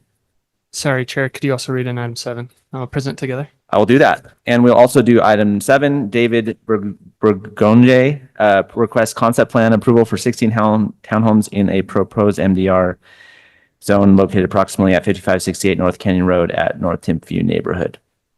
Thank you. You're welcome. All right, so as I pull this up, you all might recognize this from past decisions, past recommendations you've made. I try to kind of spill out that whole relevant history in the staff report, so I'm not going to go over it again here. But basically, we have this site up at the mouth of the canyon. The site's currently zoned agricultural and open space preservation recreation. And you see there in the soon-to-be adopted Northeast Neighborhood Future Land Use Map, part of the neighborhood's plan for that area. This area is in the orange, recommending medium density residential. That was a decision made with staff and a technical advisory committee that developed this Northeast Neighborhoods Plan. That's going in front of the council next week, actually. So the proposal here is specifically 16 for sale townhomes. So this will be, if approved, if the council approves the rezone, this would come back with a project plan and a condominium plat. So each one of these units would be its own parcel, and then the open space, parking, access would all be common area. You could see there that the majority of them have not only 2-car garages, all of them have 2-car garages, but the majority also have tandem parking behind those 2 cars. So those 4 per unit there, and then some extra guest parking east on the property. And you can see how much of the site that uses. The rest of the site would be maintained as open space. There's a lot of steep grades there. There's a lot of trail connections. So that would be preserved through this development plan. So I mentioned these things, though they're part of the concept plan. You see sometimes concept plans can change a lot from concept to project plan. In this case, I think these details are important because they are going to be wrapped up into a development agreement that's been proffered by the applicant. In that development agreement, some important notes are the commitment to for sale, the commitment to owner occupancy, and the commitment to the site layout and density and height that the MDR allows. Let's see if there's anything else I needed to speak on. No, I think that's it, unless you have any questions for me on either of these items. If I recall correctly, the last concept plan was denied because of sewer capacity. Yes, that was the primary reason. 66 units were being proposed at that time. Though the sewer capacity could be installed at the site, there were downstream issues as we get towards the treatment station. Public Works has confirmed that this density at this site doesn't pose those same risks, and we would be able to handle that with the infrastructure installed. Okay. So I have a question. There's 16 units that are proposed with medium density. What would be the maximum that medium density would allow on this property? Not what's being proposed, but what would be allowed? Sure. Say it's a completely flat buildable site. You've got nearly 6 acres at 30 units per acre. So quick math, somebody. 180. Thank you. Okay. I got you. So then my follow-up question would be, this 16 isn't what's guaranteed, right? So like, let's say that That's why there's a development agreement, right? So he's committing, preferring that he will build no more than 16 units through that development agreement. That will be a discussion point with the city council, and in the end, signed between the mayor and developer. And would that follow if the property were sold and not developed by this developer? or- Correct. Yeah, that runs with that land. Yep. Okay, so it can never be more than 16. Correct, unless the council decided to amend that development agreement at a later date, I which see. is up to the purview of the city council. Thank you. Is there a reason that do we have any other kind of a different zone that would be more match what is being proposed here? This is the ideal zone, mainly for the building height, as I try to detail in the staff report, though the density is more at a lower density zone. The development plan and heights of these units would require the medium density residential zone. I think it's also very important that the applicant is trying to meet the future land use plan of the Northeast Neighborhoods Plan, which would be an appendix of the general plan. So, Mr. Shin, to approve this in the LDR zone, we'd have to amend the LDR zone to increase the building height, but then that would allow anybody in that zone in the city to have an increased building height. I And that's see. why we thought this would be a better tool to accomplish this project. So Yeah, the- MDR with a specific development agreement that restricts. Yeah, okay. Rather than Right. having an LDR citywide Mhm. amendment, which is adjacent to single family neighborhoods, we want to try to respect that context. So you couldn't offer a variance and make that the only property in that, it would have to be a blanket? Right. Variance has to prove a hardship to the Board of Adjustment to get approved. There wouldn't be a hardship on a blank piece of ground like this. So to ask for a variance on something like that would be quite difficult. What would happen if we approve this zone change in the concept plan, then the property gets sold? The development agreement would stay on the land with the zone. The zone's not applied until the development agreement is signed and Okay. recorded. Okay, great. Development agreement is actually recorded, so any future owners would see that in the title report. Great. Yeah, just to confirm, this for context and historical purposes, this is a former gravel Correct. pit, Yes. right? Yes, there was some gravel pit activity on the site in the past. On that note, what about shoring up? It is on a hillside, so I'm wondering about the retaining the property and how that would work, because it looks, I know historically the ground is really unstable there. And I know that there's a lot of power lines running there, and I saw something with a white disc, and there's stuff going on up there. And I thought, how is that going to work with stabilizing that so it doesn't all slide down? You can already see where the land is sliding. So, Great question. Yeah. The nice thing about Provo City is we have a great engineering team that will confirm safety and best practices and all that through a geological study, through the project plan, confirmed through engineering staff and consultants. So that'll all be shored up through the development plan that would come after this rezone. So if the zoning is granted, and if the concept plan is approved, and if the development agreement is recorded, and we go to the next stage of this, which is getting the project plan approved, the soil study says this is very unstable and you shouldn't build here, they wouldn't be able to build there. They'd have to either mitigate any risks that the soil study identifies, or they couldn't build the project. okay, and they'd still be locked into the 16 units, which we've established. So Right. my last question was about the intersection. The intersection is really dicey there. And I know that before I came, there was maybe some talk from UDOT about what that intersection was going to look like. So my next question was about the in and out, how that would work here.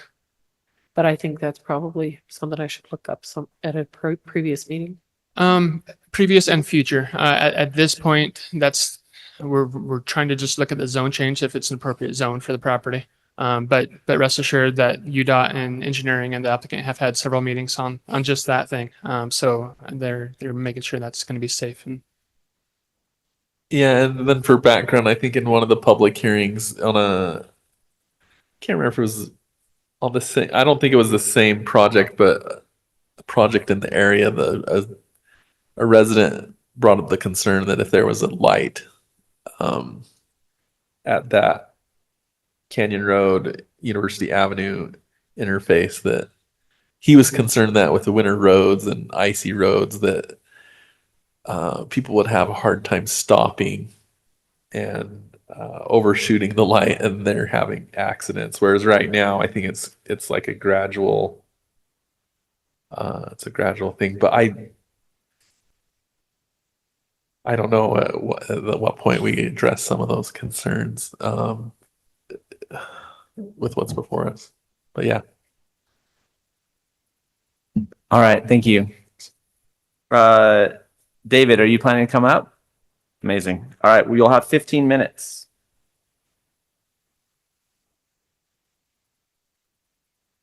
Hello, thank you. David Berganji from Cedar Hills. It's Good to be see you back. again, yeah. Maybe we'll talk about the soil first, since that's what we were just talking about. There's been multiple studies done on the site. The current slope that's there was an engineered design slope by Northern Engineering. I have a soils test done on it. The gas company, after the excavation was done there, they went in and did a slope analysis study of it that include boring down on the property, and also the Provo Power as a substation there that they're looking to expand shortly, maybe even next year they'll do the work. They've also done more boring and study there. This is quickly becoming the most studied area soils wise in the city. There's quite a bit of study that's been done there. The gravel base that's there, the substrate is ideal for construction, just from a construction foundation standpoint.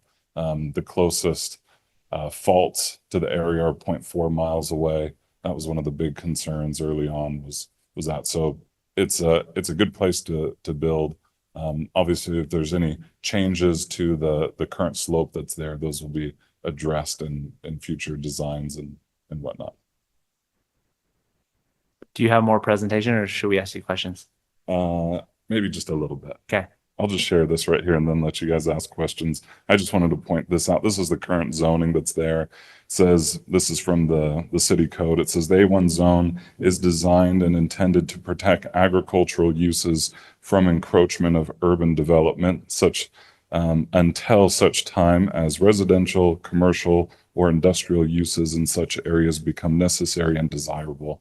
I just want to point out that there's not much agricultural in this area. The zone, per its language in the code, states that it's a temporary transitory thing. There are only little tiny pieces of agricultural zone that remain along University Avenue at any point.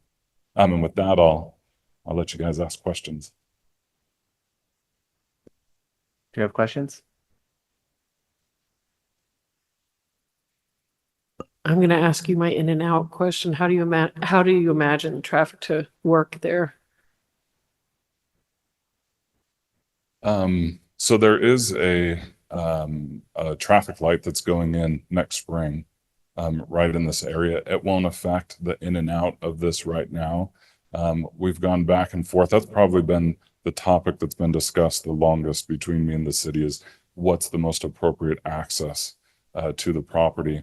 To the point where last year I adjusted property boundaries with Provo City, and the current parcel you see there that I access on was enlarged. I got some land from Provo City in exchange for other parcels that they, or not parcels, but slivers that they needed for, mostly for the substation expansion, and also just to clean up, mostly for the substation, and also to clean up all the boundaries. They were done wrong. So access off of Indian Trailhead makes the most sense.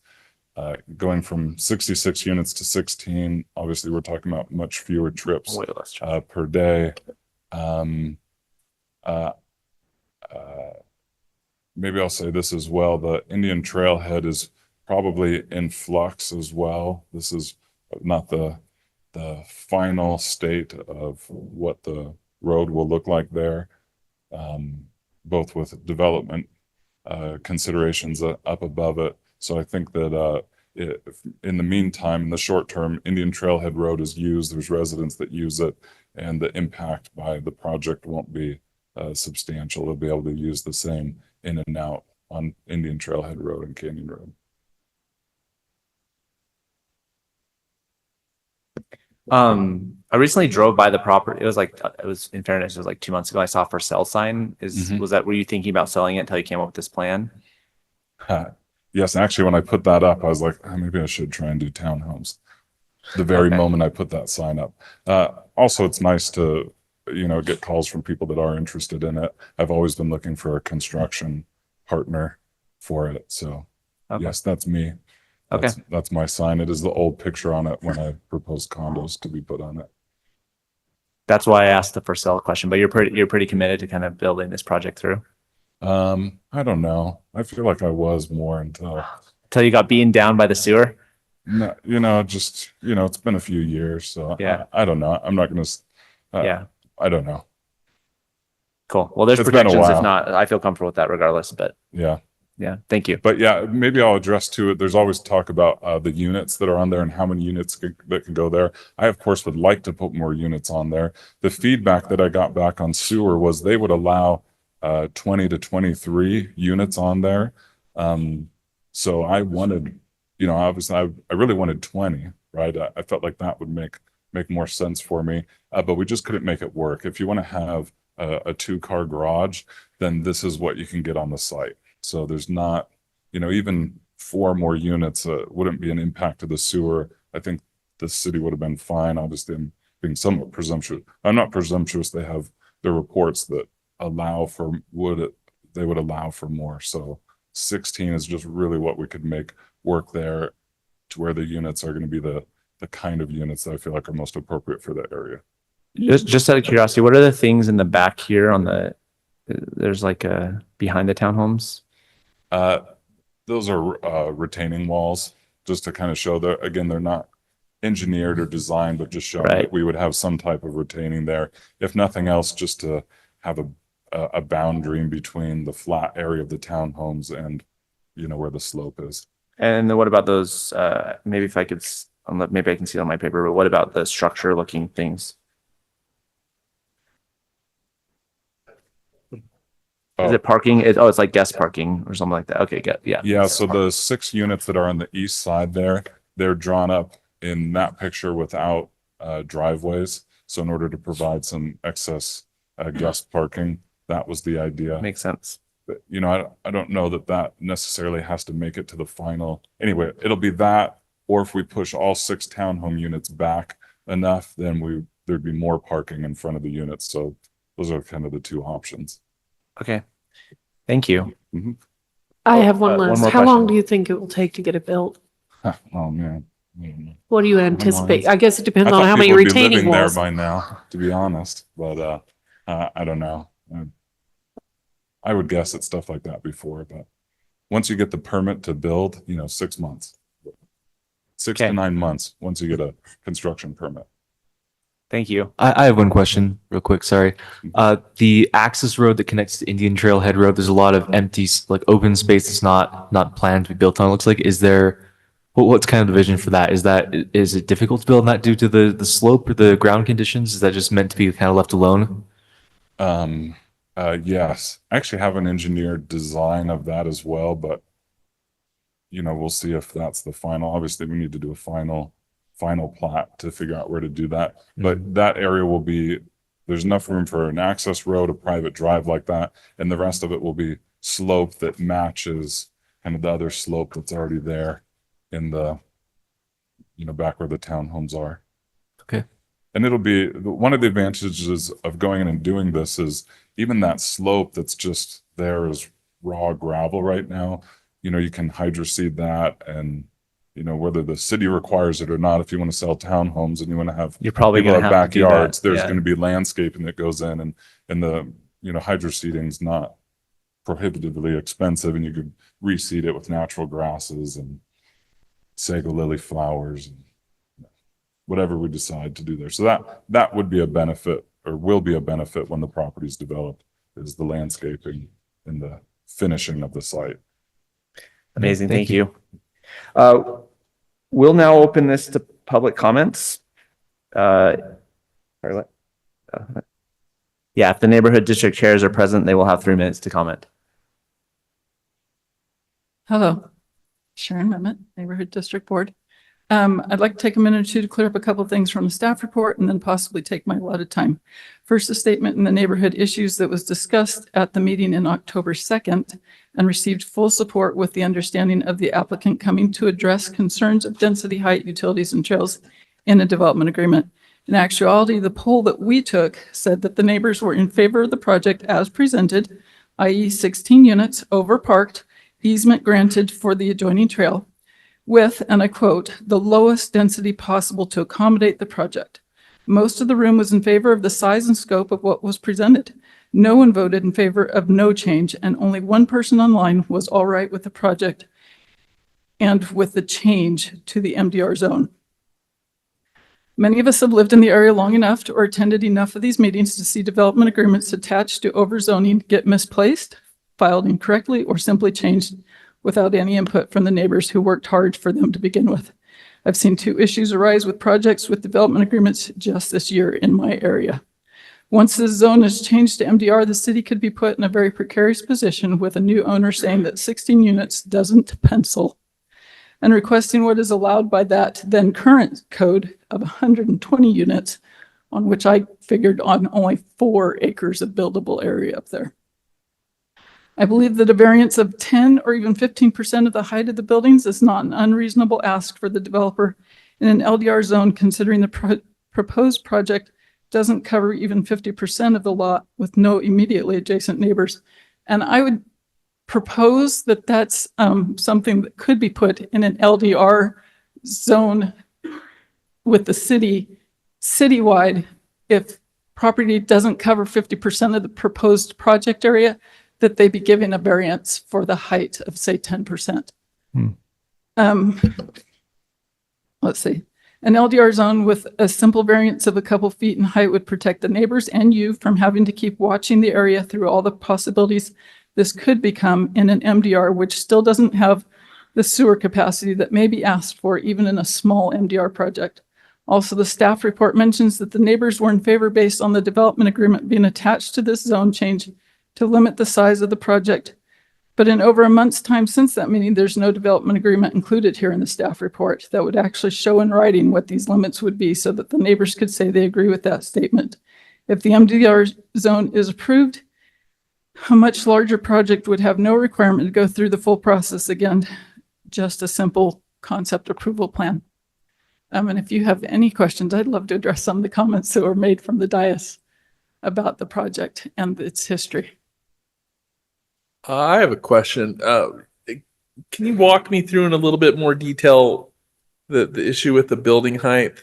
I'm not quite seeing how it impacts the surrounding It neighbors. doesn't. And that's our, as neighbors, we felt like 35 feet would be great. Mr. Briganti presented at our neighborhood meeting that he simply didn't want to be tied by the 30-foot that's in LDR's zone currently.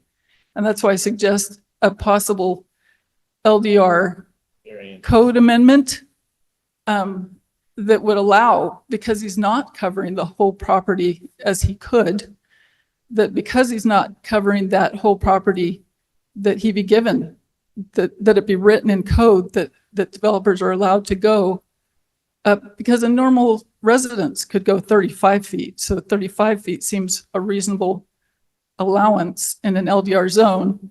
And I appreciate it was written in code that way so that if you filled the lot, it wouldn't seem so oppressive to the neighbors. But I think a simple 35 foot would get what he needs. It would, and an LDR would do exactly what he needs and still allow 20 units if he wants to go to 20 units. And that wouldn't over stress the sewer or the neighbors. He brought some very lovely pictures of the empty parcel landscaped. We really feel like it's a great project and would love for it to go through. We're concerned if he does sell it, what could happen. And we've seen that in our neighborhood and other places in the city. So I'd love to pursue the LDR code amendment if we could go that way. All right, thank you. All right, we'll open the meeting to the general public for comment. Please remember to state your name and where you live for the record. My name is Marion Monahan, and I live in Provo. I like this project. The thing because it covers the crazy gravel pit that shouldn't even be there. And that's another story. But I don't like the up zone. I've lived in Provo since 1962. So it's a lifetime. I've seen a lot of things, and I love it when they always say, well, this is going to go along with the property and it won't change. But ladies and gentlemen, the council changes every few years, and one council cannot tell the other council this is the way it's going to be. So I've seen many things happen which shouldn't have happened. And as a neighborhood, we like this project. We just do not like that it could be, if it were sold, to become a much bigger project. I'm sure that the people that live above, the little critters, the deers and so on, whatever's up there, is not going to sue the city because he's building a little bit higher roof. I think it's not going to hurt anybody up there. So I believe that if he does this, some accommodations could be made as far as the height of the building, just so that it could fit in that area and everybody would appreciate it. Thank you. Thank you. All right, seeing no further public comments, we will now close public comments and the commission will have a discussion. Okay, like it seems to me the common thread is that there's a concern. Nobody has a problem with the building height, but the issue is with the zone change to MDR. The fear is a reneging on the development agreement, and that a higher use and intensity gets put in place. Is that what you guys are hearing? And is there anything you can say, Mr. Ardmore, Director Pepperoni, and about the enforcement mechanisms of the development agreement to ensure that people don't feel that it's reneged on? I think a development agreement in itself is strong. It's recorded on the property and it sticks to the property title. And it only can take council action to change or remove that, right? In this case, I think it's even stronger because if someone wanted to come back and amend a development agreement with the city council, our own public works department would say, well, you can do that if you put millions of dollars into our infrastructure down the line to make that work, right? So this one is even stronger than the typical development agreement because of that additional caveat with our lack of infrastructure down the line. And I don't think there's any fear of getting more than what you're saying. Didn't Public Works say that constraint was going to be in place for the next 10 years or more? At least, yeah. Yeah. I think the project that has given residents pause is a small 12-unit project on Canyon Road, not very far north of the stadium, where 12 units were approved. After it was approved, a development agreement was agreed upon, maybe even have been recorded, probably was recorded. The developer came back in and asked the city council for 14 units on that same property. There was a public hearing on it, and the city council agreed to allow the project to go from 12 units to 14 units. I think that has raised the concern with residents that you see development agreements aren't sacred, and they're not. And I hope that no one has interpreted what we've said as that they are. But in order to change it, you have to go to a public hearing in front of the city council, and they have to approve it in a public meeting. So the public has an opportunity to give its input. The city council followed our process, and the city council did what they're allowed to do when they amended that development agreement. Yeah, to that point, isn't it about the same level of effort to amend a development agreement as it would be just to rezone the thing? No, because the development agreement, when you want to go and approach that again, you go straight to the city council. You don't have to go through planning commission. So that's the only process difference. Right. What would it look like to change to put not the variance, but to amend the low density? That suggestion was made to amend the low density rule that if you weren't building on so much of the property, whatever percentage, that what would that look like? Well, Mrs. Mehmet raises a legitimate point. If you were to amend that zone, amend it in a way that you narrow the scope of how it can be applied. So that is an alternative that could happen. I feel a little bit badly for this developer who's been 2 years in our process already, has reduced the project to a fraction of what it was. And for us to go back and say, okay, well, we like this, but now let's go through a code amendment process. I would feel badly to do that to somebody, but that's just my opinion. I feel like what we've seen a lot. I close public comments. We're on commission discussion. I feel like what we see a lot is developers do this, they reduce and reduce and reduce and reduce, and the neighborhood's never happy with it.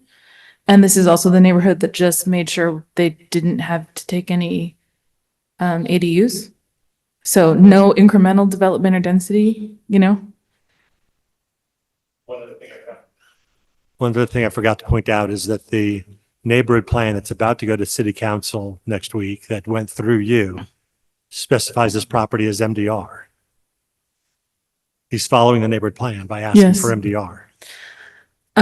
Yeah, that's a good point, and I didn't remember that, and I wasn't here on the planning commission meeting for that. I was on vacation, kind of unfortunately. I would have liked to vote on that, but yeah, so I feel like this is something that, like, fundamentally, either we in our neighborhoods take incremental development, or there's going to be pressure to have big developments on the edges of neighborhoods or in other neighborhoods, which is what I think probably that neighborhood prefers, is that they don't get touched, but that's just not practical, frankly. And so I think that the protections are here. I think that, you know, the sewer really is like a huge barrier for somebody to try and make this bigger than it would be in this agreement, or maybe. So I just think that we've seen this. I mean, I think, let's see, I've been on the planning commission like a year and a half or something like that.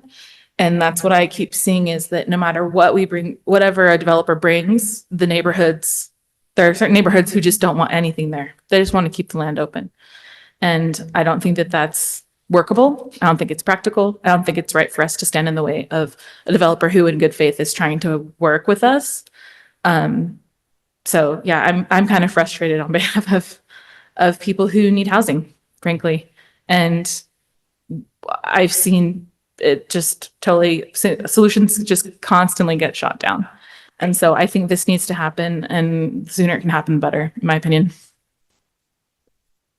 I would say, I think that having had that explained, the details of the development agreement, what that means legally, I mean, to me, I feel like that is, I feel like that, and I feel like that should be a safe assurance that, I mean, obviously this has been looked at a lot of times. I don't think we're going to have any surprise changes going on here. And I think that, yeah, yes, the city council does change, but, it would take an active council authority to amend or to change the development agreement, right? In the same sense that the council in future, I mean, future council could rezone this to be a skyscraper, right? But they probably will not do that. And any kind of council action, I don't see that changing the zone is necessarily going to be a stronger assurance than what it sounds like we're talking about here with this development agreement going on here. I think it sounds like it would make sense that maybe there should be a zone for low density but yet higher height, use for like a 3-story townhome with a garage on the bottom. I know that's a common kind of housing type, but that's beyond the scope of, as Director Pepperoni said, that's a code amendment that we might consider in the future, but not necessarily, I don't know that's necessary in my mind for this project. It feels that we, it feels like a reasonable assurance. And I do think, yeah, I mean, at our last meeting we saw that this was, the plan here was like, okay, this is going to be medium density residential. So, I mean, it doesn't seem like it's, amending this zone to be medium density as the proposed neighborhood plan suggested, with an even stronger development agreement to reduce that, I mean, it seems reasonable to me from what what I've been able to see. Commissioner South, you were going to comment. Yeah, I think this is more like the property across the street that is zoned medium density residential. It's already geographically isolated. Even if it was much taller, this isn't going to be an issue for the neighborhood there. The neighboring parcels are owned more by the city than anyone else. So given the fact that this is isolated the way it is, we were pretty excited about it. This is a condo project, which we're really excited about. When it was, I think, the 60+ units, we were excited about the project, and it was we were all, I think, largely we were lamenting the fact that the sewer was was what took it out of the running. So I think if this is what staff feels is the best, I think we do it. I mean, I wish it could be more. I mean, the way that it's set up, this is a great place to try to do something with that property and make it better. So Yeah, it had the votes for the 66 unit, Yeah. but for the sewer. exactly. Commissioner Kendall, were you wanting to say something? Well, I think that the general plan says it should be MDR, and that did get approval. So I think we have to kind of stick with that. And I think this does provide some protection at least. So whether or not it actually goes through, I don't know, right? If this is the developer that's going to do this, I'm not confident in that. But if we have a developmental agreement and the sewer issue, I think this is about as good as it gets, and it's already been approved in the general plan as slotted for MDR. I mean, to that point, the sewer issue blocked a previous project of the type, which I think the neighborhood was concerned about. So we have a very recent precedent for that. I think I would like to take note for staff that this is the second time where building heights has come up in this meeting. I think it'd be a really great topic that I'd love the Planning Commission to review in a future study session. Both the LDR suggestion variants and also for downtown areas. Also, just a note on looking at the pictures here, there was a comment on could the height be, 35 feet, I think was the number. I believe these look to me like maybe the developer could clarify. I'm looking at the pictures there. That would be taller than 35 feet, right? Like how tall would you need to build a 3-story townhouse with parking on a garage on the bottom? Just so we're aware. I mean, it may be sufficient. It may not. It depends on the heights of the floor. Obviously, a taller floor is a nicer feel, right? So, I mean, you're going to be a minimum of 9 feet, on each floor. Probably the main living floor for sure, you're going to want to go taller. So it kind of depends on that final height and what kind of roof pitch you put on, whether the 30 feet will be enough or maybe you'll be at, over that. So. Okay. Planning Commission members, keep in mind that building height is measured from the average finished grade to the midpoint on a sloped roof. Oh, it is not to the peak of the roof. No. Oh, okay. I didn't realize that. And I just still have concerns about doing a variance or in a zone because So much. it seems like, well, that would make sense. Just limit it to where you're only building on 50% of the property. Well, what if you say, well, I'm going to build on 50% of my property and I'm going to build it this high, right? I mean, Yeah, there's a so lot of many ways, implications. there's so many can of worms you're opening with things like that. I just think that's not wise. Well, I want to just say to Mr. Bergrange, this is a great project. It really is. And thank you. Love that they're all for sale. That's something that, as I'm sure you've noticed, that the city is really prioritizing, and it's going to be a great place to live. I used to live in the Arbors, which was just a little bit north of here, and I loved that neighborhood. And I lived there when I was just 2 years in my marriage, and it was just a great place to live. I was part of a family ward down there, and so I hope that young families can kind of can potentially access and live here, and I hope this gets built. And I agree with Mr. Pepperoni that I feel bad that it's taken this long, and so I don't want to delay that anymore. As much as I appreciate the comments and the suggestions made, I think we have a lot of assurances there, and I really would not want to delay this project any more than it needs to. It already has been. Can we any more discussion? Just want to know, whoever makes a motion, that staff recommendation has some remarks on page 5 of the report. Yeah, that's a good call out. Just That's an whatever item- motion item we make 6, should right? item 6, that we should incorporate by reference staff comments on page 5. Thank you. That's a good call out. Because I would adopt those same concerns by staff.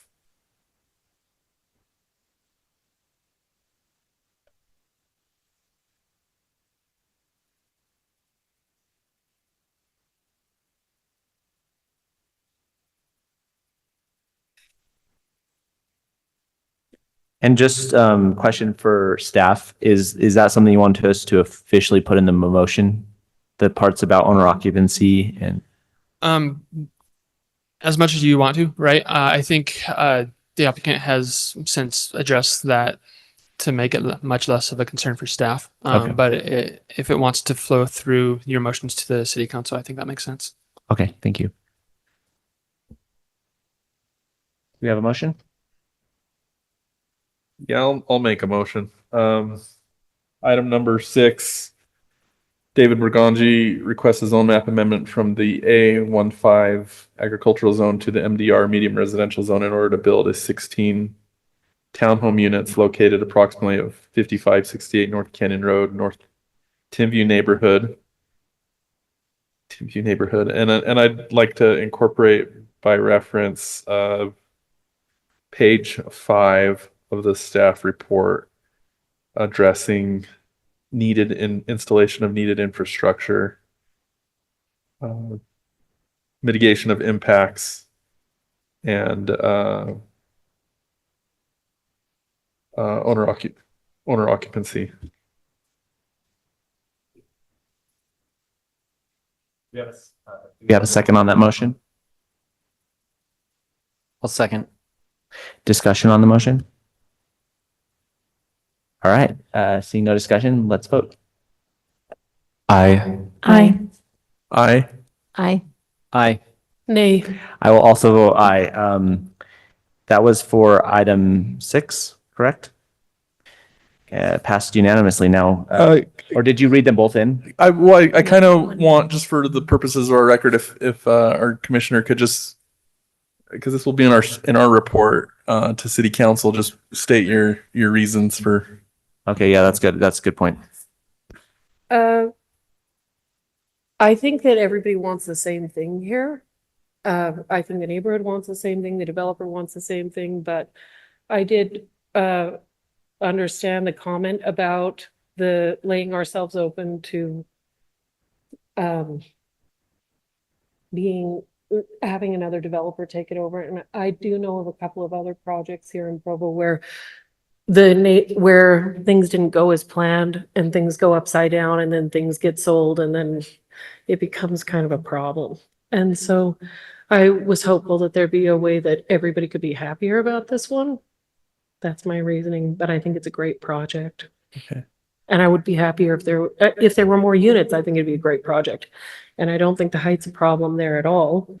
There's not even anyone around it to be bothered by it. So I'm in favor of all of that, but I wondered if there was another way to go about governing it. Enforceability of the development Exactly. agreement. Exactly. Okay, thank you. Appreciate it. And that was for specifically item 6, correct? We didn't. Yeah, that was for item 6. So we need a motion now for item 7.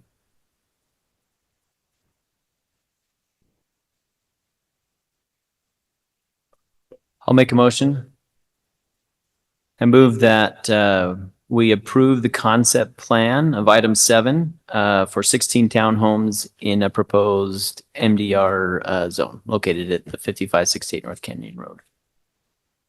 Thank you. Do we have a second on that motion? I'll second. Is there any discussion on the motion?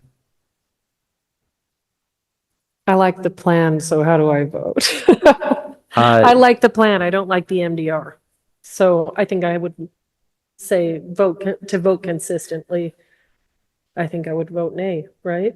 Yeah, if I wanted to stay consistent. with the I vote. think a lot of the times when we do have an opposing vote, it's nice to hear the rationale for that. So you can Right. vote your, However I want, Yeah, for and sure, then, I will, but yeah, okay. But I would say though, I that think that was the my con, rationale there. the concept plan is tied to the zone change, correct? Yeah, so Right. you could vote yes on it, if you want to send that signal, because it'll be irrelevant if the zone change doesn't happen. Right, because the zone change was the last one we just voted Correct, on. yeah. Thank you. And that will go to city council, where this one is just us approving the concept plan or not. So those are two. And if the zone change doesn't happen, the concept plan is irrelevant. So you can kind of split them if you'd like. That's great discussion. Thank you. We can now vote on the motion. Aye. Aye. I, Aye. Aye. Aye. And I will vote aye. That item number 7 passes unanimously. All right, we've reached our last item of the night. Thank you everyone for sticking with it. Item number 8, Development Services requests an ordinance text amendment to section 1434-140 flag lots in order to clarify and update standards. Citywide application. Staff, Dustin Wright will present.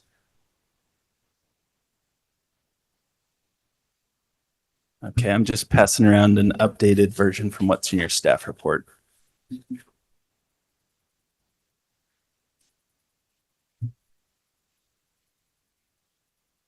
And I'll kind of go over some of the changes there as well. So for flag lots, the city has seen them used successfully as a good tool for good land development in infill properties and things like that. And we've seen a few areas where we would like to try to improve them. And so that's what this proposal is before you today. So the version up here on the screen is what I've passed around to you. Like I said, it's kind of updating what's in your staff report. Essentially, the goal here is to help encourage more efficient land use and also to improve safety throughout the areas that these are utilized in. So we're looking to decrease the width of a flag lot. So you have the flag portion and then the pole. That's usually the drive access down to the street. And so we're looking to decrease by a few feet that flag pole, which will help provide more opportunities for flag lots to fit in certain areas and also to decrease the pedestrian vehicle conflict areas that exist. So currently right now it's 20 feet wide, the flag pole portion. And we're looking to have that reduced down to 18 feet. Let's see, so 18 feet would be the reduction from the 20.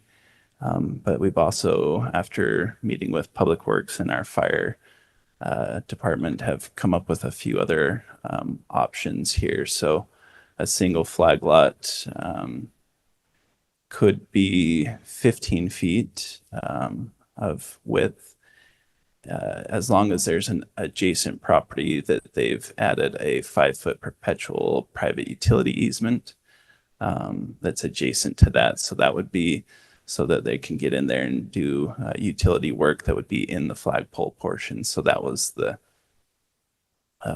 requirement that Public Works wanted to have added in there. The other would be if there's 2 flag lots adjacent to each other. Currently, each one in our code right now would have the 20 feet, so you'd have 40 feet going back to those 2 flag lots.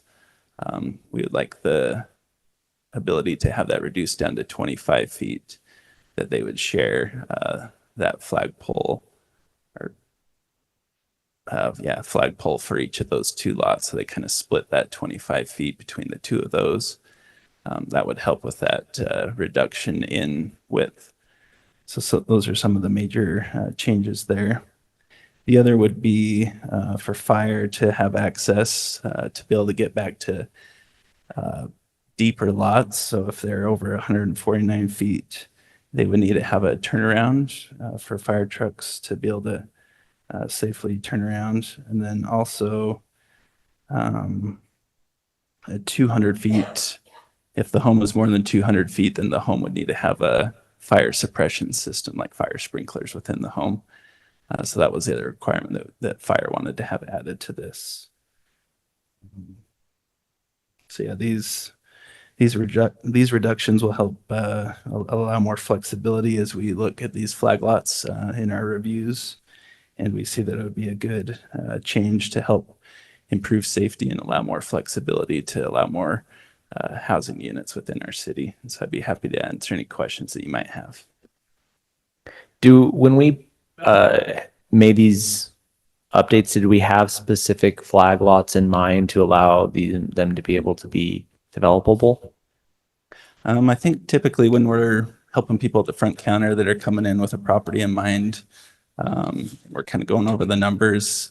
Sometimes there's, there might be a few feet shy of being able to make something like this work. Or we see that 40-foot current width when there's two placed next to each other is a bit excessive. And so we've seen these things kind of come up from time to time. So that's what we've wanted to be able to address with these code changes, is to allow that flexibility and those improvements to help make these work more efficiently and safely.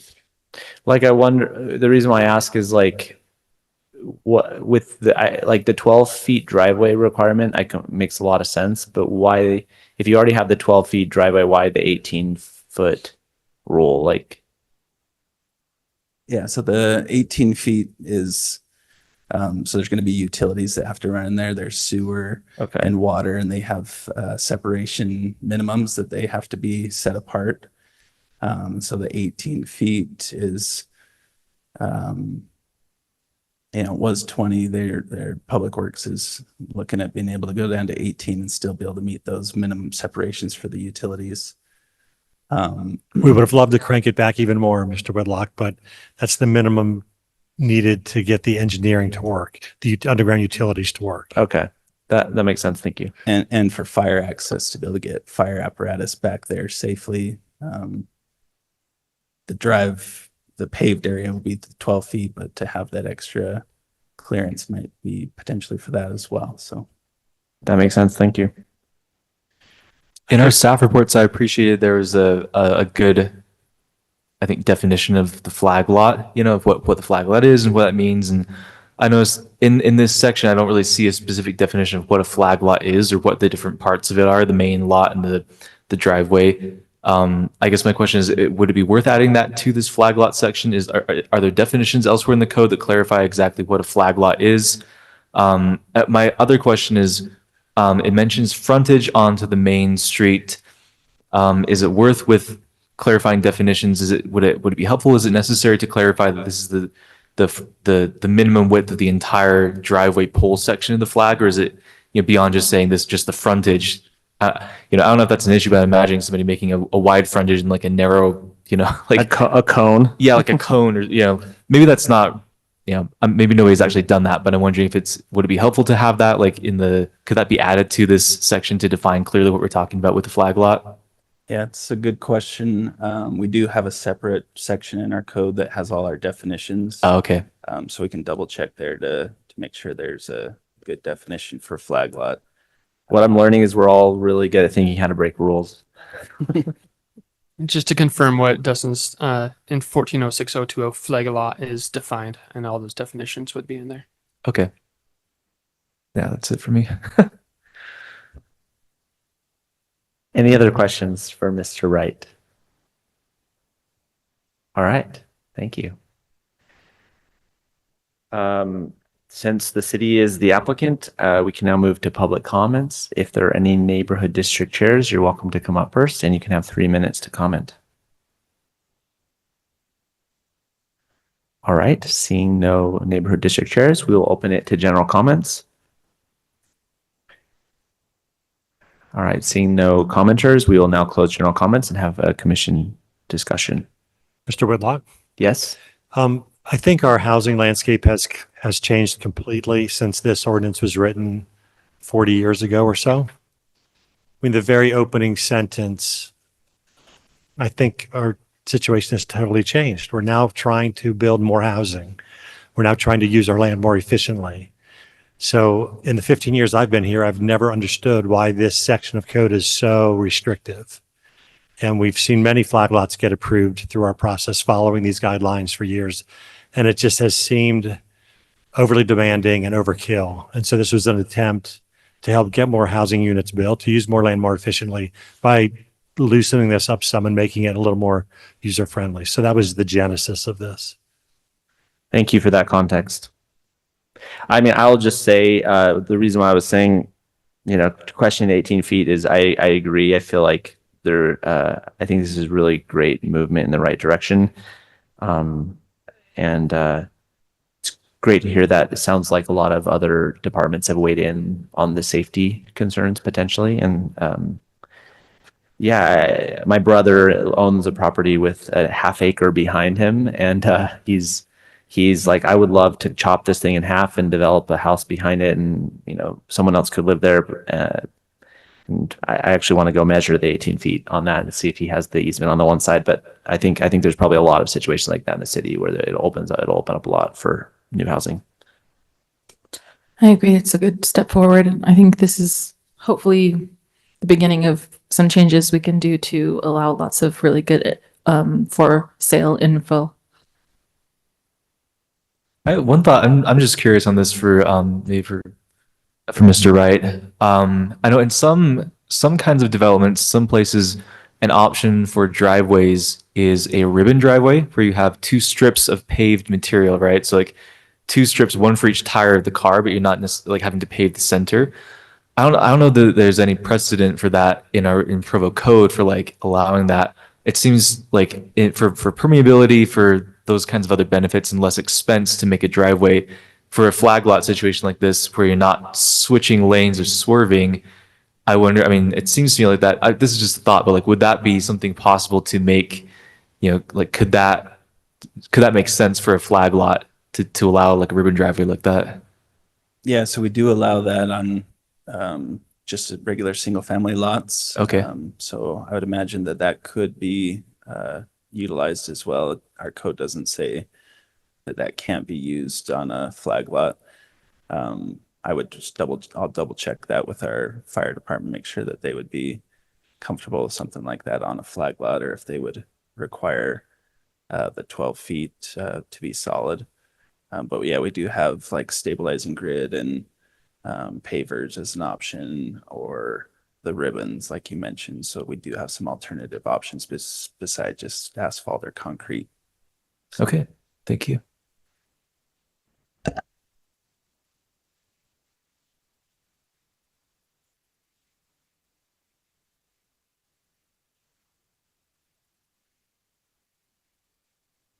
We miss Commissioner Jensen on all these the language feedback.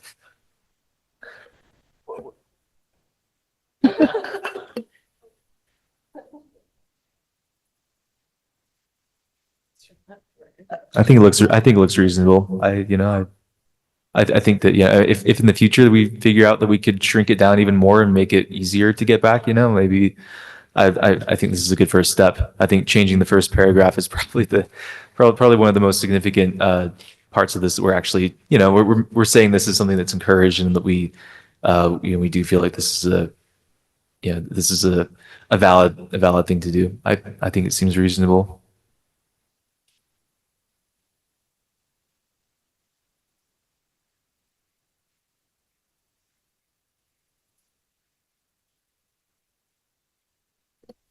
My only like text-based feedback here is that when I just reread it, is the part about landscaping, which I totally support, but I'm just curious if it just seems it's like a very specific requirement, but it's not specific on like what constitutes landscaping. Like, would the code just inherit current landscaping requirements just by the pure word landscaping?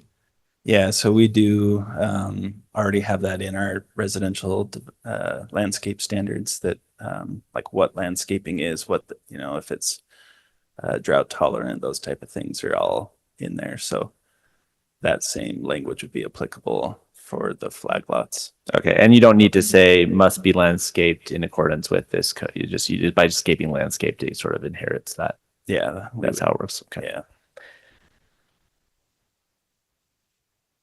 Amazing. And how, any motion or how we feeling, commissioners? It's been a long night. I think we're good. I'll make a motion. Okay, let's do it. I move to recommend approval or recommend to the municipal council approval of the proposed ordinance text amendment, section 14.34.140 flag lots. Thank you. Do we have a second on that motion? I'll second. The motion has been seconded. Discussion on the motion? All right, seeing no discussion on the motion, we will move to a vote. Commissioner Shin. Aye. Aye. Aye. Aye. Aye. Aye. I will vote aye. Item number 8 passes unanimously. That is our final item. Do we have a motion to adjourn? I move to adjourn. Second? Second. All those in favor? Aye. Aye.